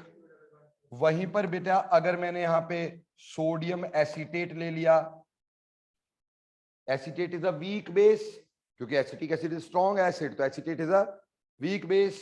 तो प्यारे बच्चों यहां से क्या होगा? CH3 CH2O C double bond O CH3 ester SN2, है ना? अब ये तो चलो समझ में आता है, जो समझ में नहीं आता वो समझाते हैं, ठीक? मान लो यहां पे दे दिया अल्कोहल,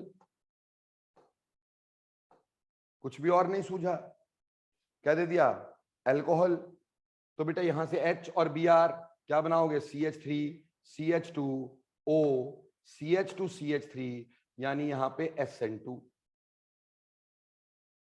है ना? Alcohol is not a strong base, पर मैंने ना एल्कोक्साइड ले लिया जी, sodium alkoxide CH3 CH2ONA, alkoxide is a strong base और नॉट? तो ये क्या दे देगा? E2, E2 देगा तो बोलो बच्चे समझ में आया? क्या बात क्लियर हो रही है आपको? कि हमारे पास स्ट्रॉन्ग बेस जो होंगे वो सारे क्या दे रहे हैं E2, और वीक जो होते हैं वो क्या दे रहे हैं SN2। तो बेस तो स्ट्रॉन्ग होना ही चाहिए यहां पर। और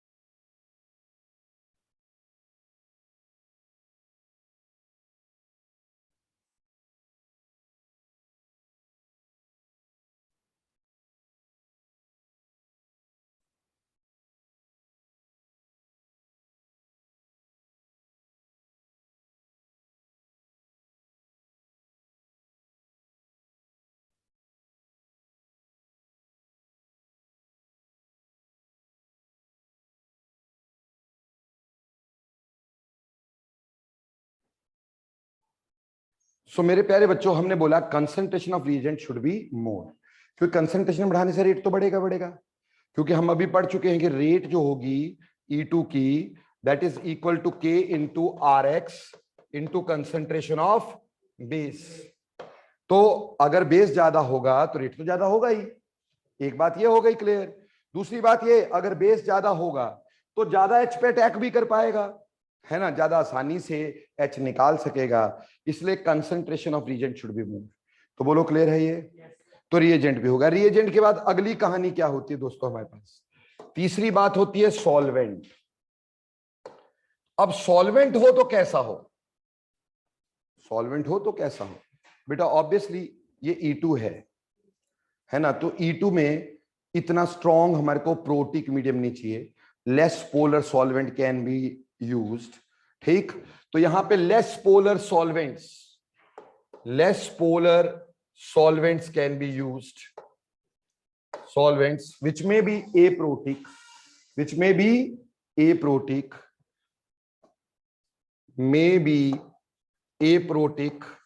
और ठीक, लेस यू कैन से, क्योंकि अगर प्रोटिक होंगे तो अब हमें पता है क्या होगा, एलिमिनेशन हो जाएगी। समझ रहे हैं मेरी बात? अब E2 और E1 दोनों हो सकती है। तो हमारे पास जैसे मान लो एक टर्शरी कंपाउंड है, अब टर्शरी कंपाउंड पे अगर मान लो आपने लगवा दिया मेरे पास aqueous is protic medium, solvent is water, तो ये रिएक्शन क्या होगा, E1 बनेगा क्या, CH3 डबल बॉन्ड CH2। ठीक है प्यारे बच्चों, लेकिन यहीं पर अगर आपने लगा दिया ethoxide, sodium ethoxide in the presence of alcohol, alcohol भले ही थोड़ा प्रोटिक है बट लेस पोलर है बच्चों, प्रोटिक है बट लेस पोलर है, पोलैरिटी ज्यादा नहीं है। ठीक, इसकी जगह चाहो आप ईथर लिख दो यार, ठीक, यू कैन यूज ईथर। ऐसे केस में भी हमारे पास क्या हो जाएगा, E2। प्रोडक्ट तो वही रहा सर, प्रोडक्ट तो वही रहा, तो फर्क क्या है, बहुत ज्यादा फर्क है भाई, stereochemically product will be changed. जैसे कि आपको पता है कि E1 में हम सिर्फ सिट्जेफ रूल देखते हैं, जबकि E2 में हम एंटी पेरिप्लेनरिटी देखते हैं। तो मेरे प्यारे बच्चों, अगर E1 या E2 हमें नहीं समझ में आएगा तो क्या होगा, हम प्रोडक्ट की गलती कर जाएंगे। ठीक, हम तो वही निकाल देंगे, है ना, कौन सा 1 मिथाइल साइक्लोहेक्सीन, विदाउट सोचे कि भैया ये E2 है कि E1 है। ठीक, तो बेटा वो तो हमें ध्यान देना होगा, less polar solvent which may be aprotic can be used for E2 हम लेस प्रोटिक में करेंगे। बोलो क्लियर हो गया बच्चे? कोई दिक्कत तो नहीं है इसमें? ठीक, जैसे E1 में पोलैरिटी ऑफ सॉल्वेंट रेट को फास्ट करती है, यहां पोलैरिटी का कोई खास बात नहीं है। Any doubts? तो ये हो गया सॉल्वेंट। अब सॉल्वेंट के बाद चौथी चीज क्या पढ़ी जाती है दोस्तों, कंडीशंस। तो चलो जी कंडीशन भी पढ़ ही लेते हैं। अगर कंडीशन की बात करेंगे तो एक फटाफट से आंसर दे दो, यहां पे क्या होना चाहिए, temperature should be high, more basic conditions, बार बार बताने की लोड़ तो नहीं, अभी तक तो इतनी बार बता चुका हूं, जब तक वैसे दिमाग में रहना चाहिए कि condition must be more basic conditions and high temperature is needed. और वही अल्कोहल का 10 बार एग्जांपल दे चुका हूं तुम्हारे को मैं, है ना, कि हाई टेम्परेचर 443 पे क्या, एलिमिनेशन, 380 353 पे क्या, सब्स्टिट्यूशन। तो वही temperature should be high, condition should be more basic, और अगर एसिडिक है तो मोर एसिडिक होनी चाहिए। बोलो क्लियर? हेलो हेलो, बात समझ में आई? Okay done. तो ये हो गई कंडीशंस, तो कंडीशन में कोई ज्यादा दम है नहीं। रही बात प्रोडक्ट, तो बेटा प्रोडक्ट मैंने पहले ही, सबसे पहले प्रोडक्ट की ही ऐसी तैसी की है, ठीक है ना, क्योंकि उसके बाद की बातें बाद में, ठीक, फर्स्ट थिंग फर्स्ट कर दी अपन ने। Product chemically no rearrangements, chemically इसमें प्रोडक्ट में नो रीअरेंजमेंट्स, E1 में तो होती, E2 में नहीं होती है, नो रीअरेंजमेंट्स, ये श्योर है। और दूसरी बात क्या है, anti elimination should be done, anti elimination should be done, उसके हिसाब से प्रोडक्ट बनाएंगे। और लास्ट में सेडजेफ रूल देखेंगे, लास्ट में क्या देखेंगे, सेडजेफ रूल लास्ट में देखेंगे भैया, सेडजेफ रूल, ठीक बेटा। इसको stereo specific as well as regio specific reaction बोलेंगे, किस रीजन पे अटैक होना है वो भी श्योर है, ठीक है जी, और क्या प्रोडक्ट बनना है वो भी श्योर है। तो इसको क्या बोलेंगे, स्टीरियो स्पेसिफिक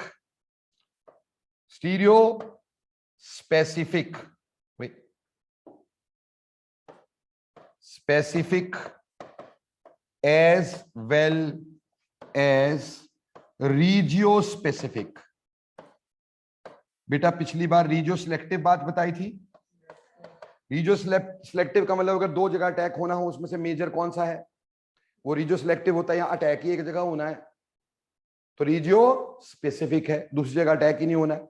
इसमें दो चीजें थोड़ी देखनी है, इसमें तो एंटी पेरिप्लेनर चाहिए, सिन में थोड़ी करना है हमने, ये थोड़ी भी सिन वाला भी कर देंगे एंटी वाला भी करेंगे, नहीं करेंगे क्या, एंटी वाला तो स्पेसिफिक है ना, इसलिए रीजियो स्पेसिफिक अटैक है, यानी रीजियो स्पेसिफिक रिएक्शन है और स्टीरियो स्पेसिफिक रिएक्शन है। बोलो प्यारे बच्चों, E2 पूरी तरह से क्लियर हुआ कि नहीं हुआ? कोई ऐसा छोटा मोटा लंबा चौड़ा डाउट हो बताओ? क्लियर? चलो अब करते हैं लास्ट बात एलिमिनेशन में, ठीक है जी। एलिमिनेशन की लास्ट मैकेनिज्म आज करेंगे, E1CB, EI भी बताऊंगा आपको। तो E1CB का मतलब है elimination of first order conjugate base type. क्या बोलते हैं?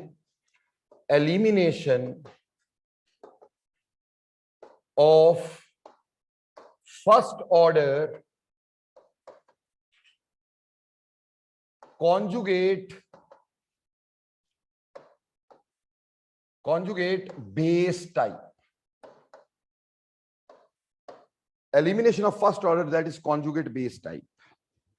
देखो बेटा, पहली बात, ये कहां होगा, कॉन्जुगेट बेस टाइप कहां होगा, क्यों होगा, इसका लॉजिक, ठीक है। और फर्स्ट ऑर्डर क्यों है, elimination of first order conjugate base type, first order क्यों है, कॉन्जुगेट बेस क्या है। देखो बेटा, ये होता कहां है, सबसे पहली बात, ये वहां होता है if leaving group is a bad leaving group, अगर लीविंग ग्रुप हमारे पास bad leaving group should be a bad leaving group. What bad leaving group? For example, it may be fluoride जाता क्या आसानी से दोस्तों, HF is weakest acid, तो F negative is a strong base, a bad leaving group. Similarly, NCl CH3 का whole thrice, NCH3 का whole thrice. ठीक है जी, ये भी बैड लीविंग ग्रुप है यार। अमीन है, अमीन इज बेसिक और base is a bad leaving group, so this is another bad leaving group दोस्तों। ठीक, तो ऐसा कभी ग्रुप लगा हो लीविंग ग्रुप, ठीक, NCH3 या फिर इसी तरह से NHCH3 का whole twice, is again a bad leaving group, isn't it? तो ऐसे केस में होता है। दूसरी बात इसमें क्या होनी चाहिए कि beta hydrogen must be acidic, beta hydrogen का एसिडिक होना जरूरी है। ठीक, क्योंकि कॉन्जुगेट बेस तो तभी बनेगा ना दोस्तों, कॉन्जुगेट बेस कब बनेगा? जब कभी हाइड्रोजन एसिडिक होगा, एसिड की तरफ निकल जाएगा, तभी तो बेस बनेगा ना। जैसे एग्जाम्पल लेते हैं, मान लो हमारे पास एग्जाम्पल क्या है, प्लीज सी दिस। मेरे पास एग्जाम्पल है यहां H, यहां पे भी H, यहां F, यहां H। ठीक है दोस्तों, अब इसमें होता क्या है, होता यह है फ्लोरीन जो है वो बहुत ही बैड लीविंग ग्रुप है कि नहीं? पर इलेक्ट्रोनेगेटिव बहुत है, ना जाता है और तंग करने से हटता नहीं। ठीक, जाता है नहीं, इलेक्ट्रॉन खींचता रहता है ना भाई, इलेक्ट्रोनेगेटिव है ना, तंग करके रखा हुआ है, जाएगा भी नहीं और इलेक्ट्रॉन भी खींचेगा, है ना, इलेक्ट्रोनेगेटिव है भाई। तो क्या होता है, ये कार्बन के ऊपर बहुत ज्यादा पॉजिटिव चार्ज हो जाता है। ठीक है जी, उसकी वजह से ये कार्बन बहुत ज्यादा चीखे मारता है। ठीक, और आपको पता है कार्बन का जो अल्फा हाइड्रोजन होता है, यानी इस कार्बन का अगले कार्बन पर जुड़ा हाइड्रोजन जो कि हाइपर कॉन्जुगेशन में पार्टिसिपेट करता होता है, वो थोड़ा दयालु हाइड्रोजन होता है कि नहीं, है ना? तो वो इसकी चीखें सुन नहीं सकता, वो बोलता है यार तू ये इलेक्ट्रॉन ले ले, चीखे मत मार यार, है ना जी। तो ये इलेक्ट्रॉन लेने की बात कर रहा है, दे सकता है, यानी ये हाइड्रोजन पॉजिटिव रहेगा, ये भी, पर उसकी वजह से इस हाइड्रोजन पे पॉजिटिव चार्ज होगा कि नहीं होगा? ठीक, अब पॉजिटिव चार्ज होगा, मैंने इसमें डाल दिया बेस OH नेगेटिव, तो OH नेगेटिव क्या करेगा, इस H को बाहर निकाल लेगा। OH नेगेटिव क्या करेगा, इस H को बाहर निकाल लेगा। जब ये इस H को बाहर निकालेगा, फ्लोरीन अभी कौन सा जाएगा, बेशर्म आदमी है, बहुत ही बैड लीविंग ग्रुप है। ठीक, अब हमारे पास ये ऐसा बन जाएगा,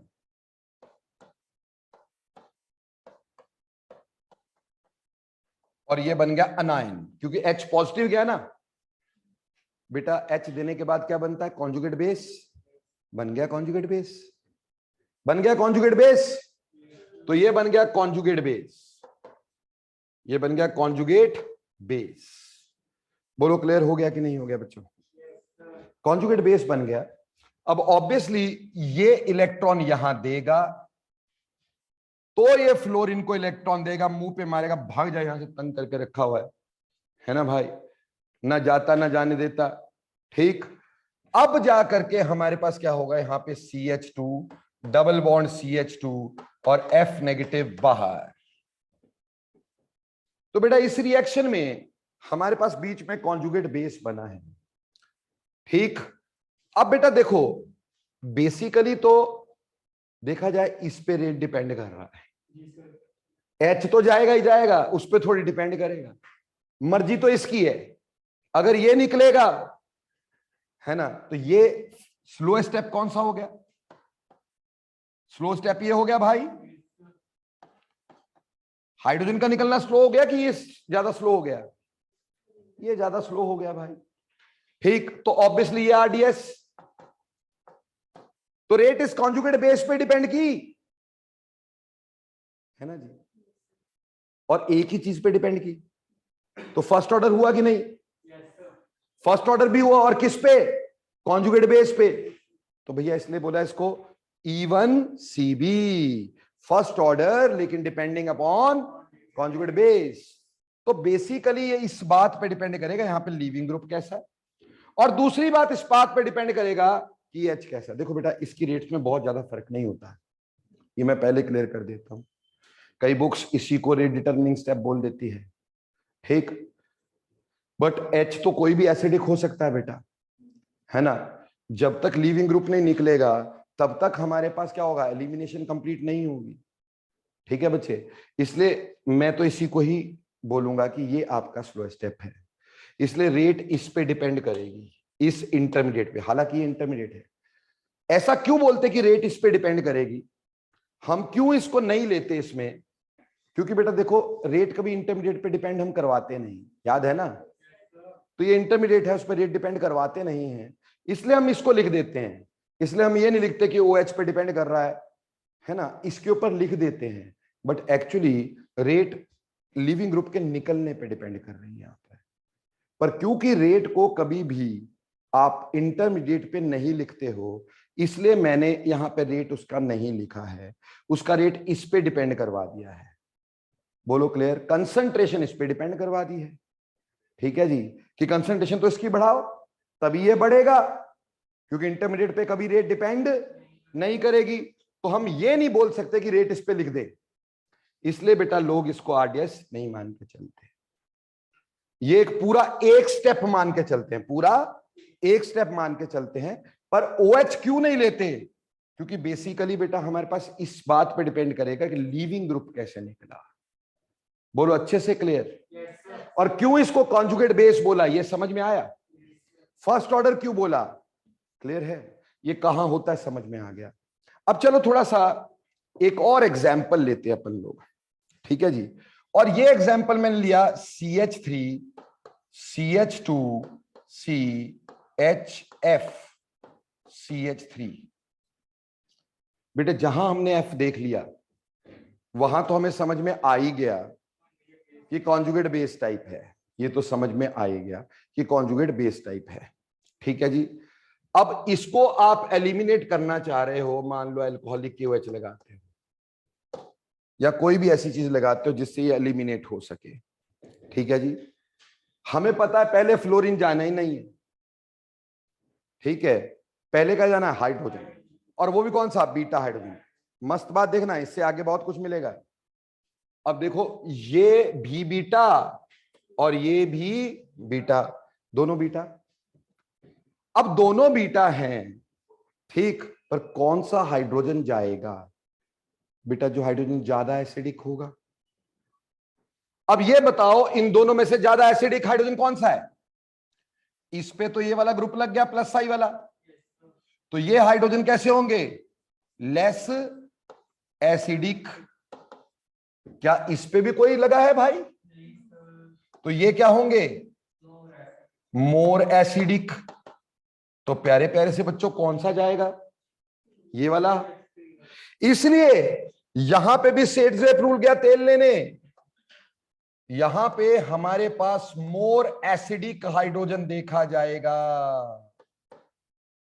बोलो क्लियर, यहां मोर एसिडिक हाइड्रोजन देखा जाएगा बच्चों, ठीक है जी। तो मोर एसिडिक हाइड्रोजन, इसलिए यहां पे एंटीसेट्स हॉफमैन प्रोडक्ट बना। कैसा बना, हॉफमैन प्रोडक्ट। आपको बोला था ना लेसर एल्काइलेटेड एल्कीन को क्या बोलते हैं, हॉफमैन प्रोडक्ट बना। तो यहां हॉफमैन प्रोडक्ट बन गया बच्चा लोग, ठीक। जबकि बाकी जगह पे क्या बनता था, सेट्सएफ। तो यहां ओरिएंटेशन बिल्कुल अलग हो जाएगी दोस्त, ओरिएंटेशन बिल्कुल अलग हो जाएगी। पर मान लो अपना क्या है ना कुछ करते रहते हैं, ठीक। मान लो यहां ना मूड चेंज हो गया अपना, और मूड चेंज होने से मैंने क्या किया, इसको चेंज कर दिया जी, यहां पे लिख दिया CCl3 CH2, ठीक। CCl3 की जगह ना वैसे CCl3 लिख सकते हैं, कोई ऐसी दिक्कत नहीं है, ठीक। बट उसमें फिर आपको थोड़ा सा ये प्रॉब्लम हो जाएगी कि ये बेटर लीविंग ग्रुप है, तो मैं इस पंगे को नहीं लेकर के इसको बाद में समझाऊंगा। मैं यहां पे NO2 लगा देता हूं, तब तो चलेगा ना। अब ये है जी, और आप लगा रहे हो कोई बेस ना। अब देखो बच्चे, ये भी बीटा और ये भी इसका बीटा है ना, पर अब ये जो ग्रुप है बहुत ही स्ट्रॉन्ग माइनस आई। नाउ टेल मी, क्या ये हाइड्रोजन ज्यादा एसिडिक नहीं होंगे? सो ये हाइड्रोजन मोर एसिडिक हो गए, तो ये हाइड्रोजन मोर एसिडिक हो गए, तो हमारे पास अब प्रोडक्ट क्या निकला? NO2 CH double bond CH CH3, यानी अब मोर एल्काइलेटेड वाला निकल गया भाई। कहने का मतलब यहां सेडसेफ या हॉफमैन से कुछ नहीं बनने का, यहां मोस्ट एसिडिक हाइड्रोजन निकालने का। यहां हमें यह नहीं सोचना कि देखो कितना इलिमिनेशन ही है। E1 में क्या देखते थे? सेडसेफ। E2 में क्या देखा? एंटी पेरिप्लेनरिटी। और E1CB में क्या देखा? More acidic hydrogen. जहां ज्यादा एसिडिक हाइड्रोजन वो निकलेगा, इसलिए प्रोडक्ट ये बन गया। ठीक है, तो यहां ना तो हम सेडसेफ बोल रहे हैं, ना हम यहां पे हॉफमैन बोल रहे हैं। ठीक, हम यहां पे सिर्फ एक बात बोल रहे हैं कि हमारे पास यहां पे मोर एसिडिक होना चाहिए। क्लियर? रही बात इसकी डिटेल्स की, यही है सारी, है ही कुछ नहीं डिटेल्स में, यही डिटेल्स है सारी कि अगर सबस्ट्रेट देखोगे तो सबस्ट्रेट कैसा होना चाहिए? Bad leaving group. तो कौन से होंगे? फ्लोराइड हो गए, या फिर टर्शियरी अमीन्स हो गए, या फिर आपके पास क्वाटरनरी अमीन सॉल्ट्स हो गए, है ना? ऐसी चीजें ये दे देंगे रिएक्शन। ठीक है जी, क्लियर? तो वो E1CB दे देंगी, है ना? जैसे मान लो फ्लोराइड वाला हो गया, या इस तरह का कोई हो गया CH3 का होल ट्वाइस CH3 हो गया ना, ऐसा है ना? ऐसे वाला हो गया। अब इसमें भी ये एसिडिक है, यहां से निकालना, अगर यहां पे ड्राइंग लगाओगे तो यहां से निकालना। क्लियर? ये भी सबस्ट्रेट हो सकता है, या फिर फ्लोरीन वाला सबस्ट्रेट हो सकता है। बेटा एक ये सबस्ट्रेट खास है, ध्यान देना, CH3 CH2 CHN CH3 का होल थ्राइस 1 पॉजिटिव CH3। बेटा एक्चुअली ये जो है ना, ये ना तो E1CB है और ना तो E2 है, ये ना in between E1CB and E2 होता है। ये in between E1CB and E2 होता है, वो मैं आगे बताऊंगा क्यों ऐसा होता है।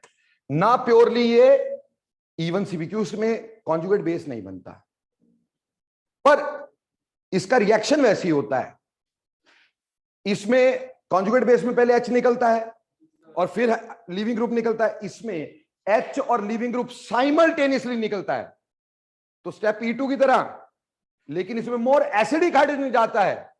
कंडीशन E1CB वाला। क्या बोला कि देखो बेटा, इसमें दोनों ये वाला ग्रुप और यहां से हाइड्रोजन साइमल्टेनियसली निकलता है,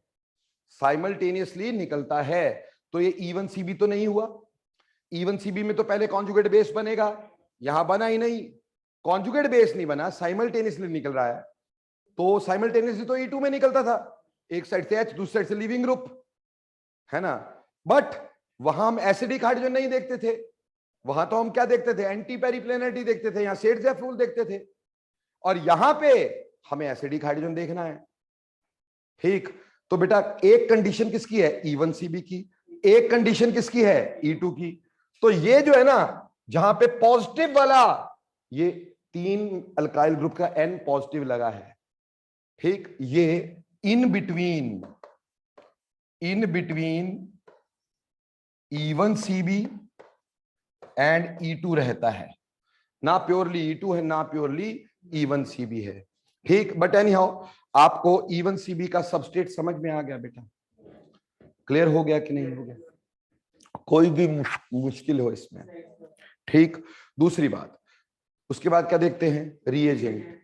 बेटा यहां रिएजेंट तो बेसिक चाहिए, एलिमिनेशन है तो बहुत ज्यादा बेसिक चाहिए, पर यहां पे इतना बेसिक की लोड नहीं है। क्यों? Hydrogen is already very acidic, so can be eliminated out easily, तो बहुत बेस की जरूरत नहीं है, बट बेसिक तो चाहिए ही चाहिए, कोई खास बात नहीं बोल सकते। सॉल्वेंट, अगेन वही बात है, अपने को यहां पे सॉल्वेंट कैसा चाहिए? जो आसानी से H को निकाल सके और जो अनायन है उसको क्या कर सके, स्टेबलाइज कर सके। तो उसके लिए उसकी हाइड्रेशन वगैरह होनी थोड़ी सी जरूरी है, तो थोड़ा सा प्रोटिक ले लेंगे अपन, ठीक। और रही बात अगर इसके कंडीशन की, temperature should be high, elimination and temperature should be high, ठीक। यहां कंसंट्रेशन ऑफ बेस कुछ नहीं करेगी, ठीक, क्योंकि हाइड्रोजन एसिडिक होंगे, वो निकलेंगे ही निकलेंगे, ठीक है जी। थोड़ी सी कंसंट्रेशन बढ़ाने से उसका रेट में हल्का फुल्का फर्क पड़ जाए, पर ज्यादा फर्क इसमें नहीं पड़ने वाला, ठीक है जी।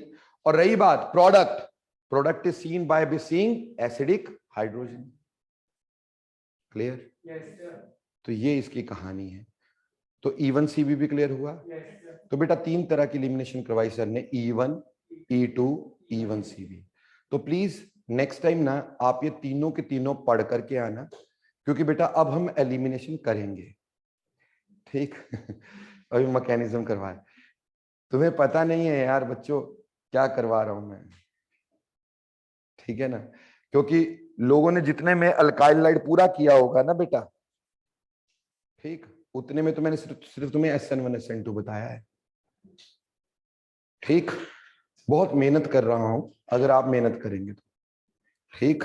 तो देखो E1 CB भी इन तीनों को पढ़ के आना, कंडीशन पढ़ के आना, क्योंकि अगली बार तुमसे पूछूंगा कहां पे E1 हो रहा है, कहां E2 हो रहा है, कहां E1 CB हो रहा है, ठीक। और क्या प्रोडक्ट इसका बनाना है, कैसे प्रोडक्ट इसका बनाना है, और फिर उसमें पढ़ेंगे अगली बार कहां हॉफमैन और कहां सेट्ज़ेप। पहले ये पढ़ेंगे कि किस किस जगह मैं हॉफमैन प्रोडक्ट बनाऊंगा, किस किस जगह मैं सेट्ज़ेप प्रोडक्ट बनाऊंगा, पहली बात ये। और फिर पढ़ेंगे सबसे इंपॉर्टेंट बात, competition between substitution and elimination, कि कहां एक्चुअली मैं सब्स्टिट्यूशन करूं और कहां एक्चुअली मैं क्या करूं, एलिमिनेशन करूं। किन किन बातों पे ये डिपेंड करता है, वो सारी कहानी नेक्स्ट टाइम आपके सामने खोलूंगा, competition between elimination substitution, and then next time हमारा एल्काइल हैलाइड वाला चैप्टर फिनिश हो जाएगा। फिर हम बात करेंगे एराइल हैलाइड्स की, ठीक। तो देखो बेटा इस पर्टिकुलर चैप्टर के अंदर आपने कौन कौन से मैकेनिज्म किए हैं इसका थोड़ा सा ज्ञान रखना। सब्स्टिट्यूशन आपने कर ली कौन सी, SN भी कर ली, यानी न्यूक्लियोफिलिक भी कर ली, फ्री रेडिकल भी कर ली, इलेक्ट्रोफिलिक आगे आ जाएगी, तीनों सब्स्टिट्यूशन हो जाएगी। एडिशन आपने इलेक्ट्रोफिलिक कर दी बेटा, है ना, HBr वगैरह इलेक्ट्रोफिलिक कर दी, ठीक। न्यूक्लियोफिलिक वो करेंगे एल्डिहाइड कीटोन में, ठीक। उसके बाद एलिमिनेशन सारी तरह की यहां पे कर दी, ठीक। रीअरेंजमेंट्स बीच में कर ली, सारे मैकेनिज्म हुए कि नहीं, ठीक है ना। बस फ्री रेडिकल एडिशन वगैरह है वो भी यहीं पे बीच में हो जाना है, ठीक। सो नो वरीज, उम्मीद करता हूं कि इसके बाद तुम मैकेनिज्म्स कम बताने पड़ेंगे और रिएक्शंस को हम ज्यादा मेहनत कर लेंगे। So thanks lot for today, मिलते हैं अगली क्लास में। सर ये NCH3 वाली बात दोबारा बता दो प्लीज। ओके प्यारे बच्चे, देखो ये वंश जी ने पूछा सर NCH3 वाली बात दोबारा बता दो। मैंने कहा बेटे अगर मेरे पास इस तरह का कोई सबस्ट्रेट बन गया NCH3 का होल थ्राइस, क्योंकि बेटा नाइट्रोजन तो 3 ही बॉन्ड बनाता है ना, तो अगर इसने चौथा बॉन्ड बनाया तो पॉजिटिव चार्ज तो होगा ही होगा।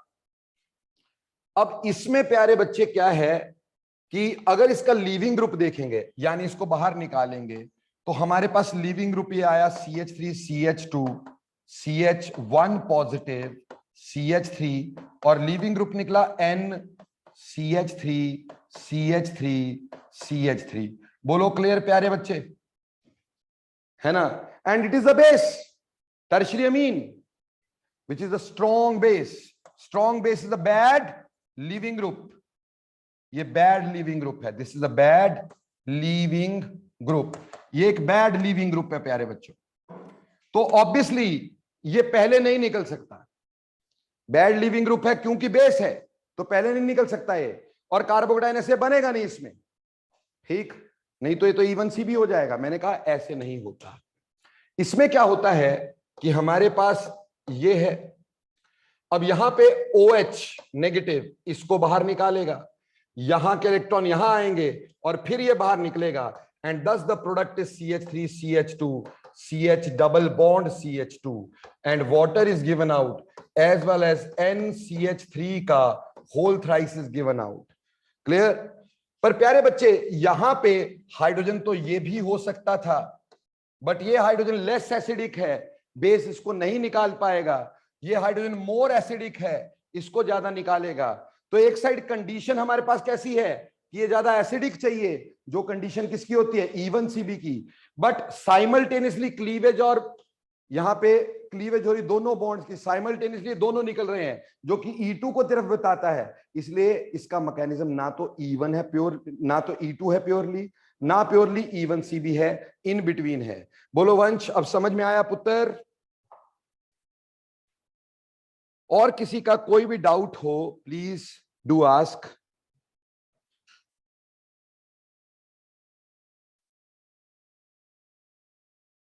Rate determining step E1 CB please एक बार फिर रिपीट कर दो. देखो प्यारे बच्चे, rate determining step of E1 CB मैंने आपको कहा कि कभी भी इंटरमीडिएट पे रेट को डिपेंड नहीं करवाते. हालांकि इसके निकलने पर रेट ऑफ रिएक्शन डिपेंड करेगा, बट कभी भी रेट इंटरमीडिएट पे डिपेंड नहीं करवाते. तो हम इस सबस्ट्रेट पे ही रेट को क्या करवाएंगे, डिपेंड करवाएंगे. ठीक, बट इस बेस की वजह से वो नहीं होगा.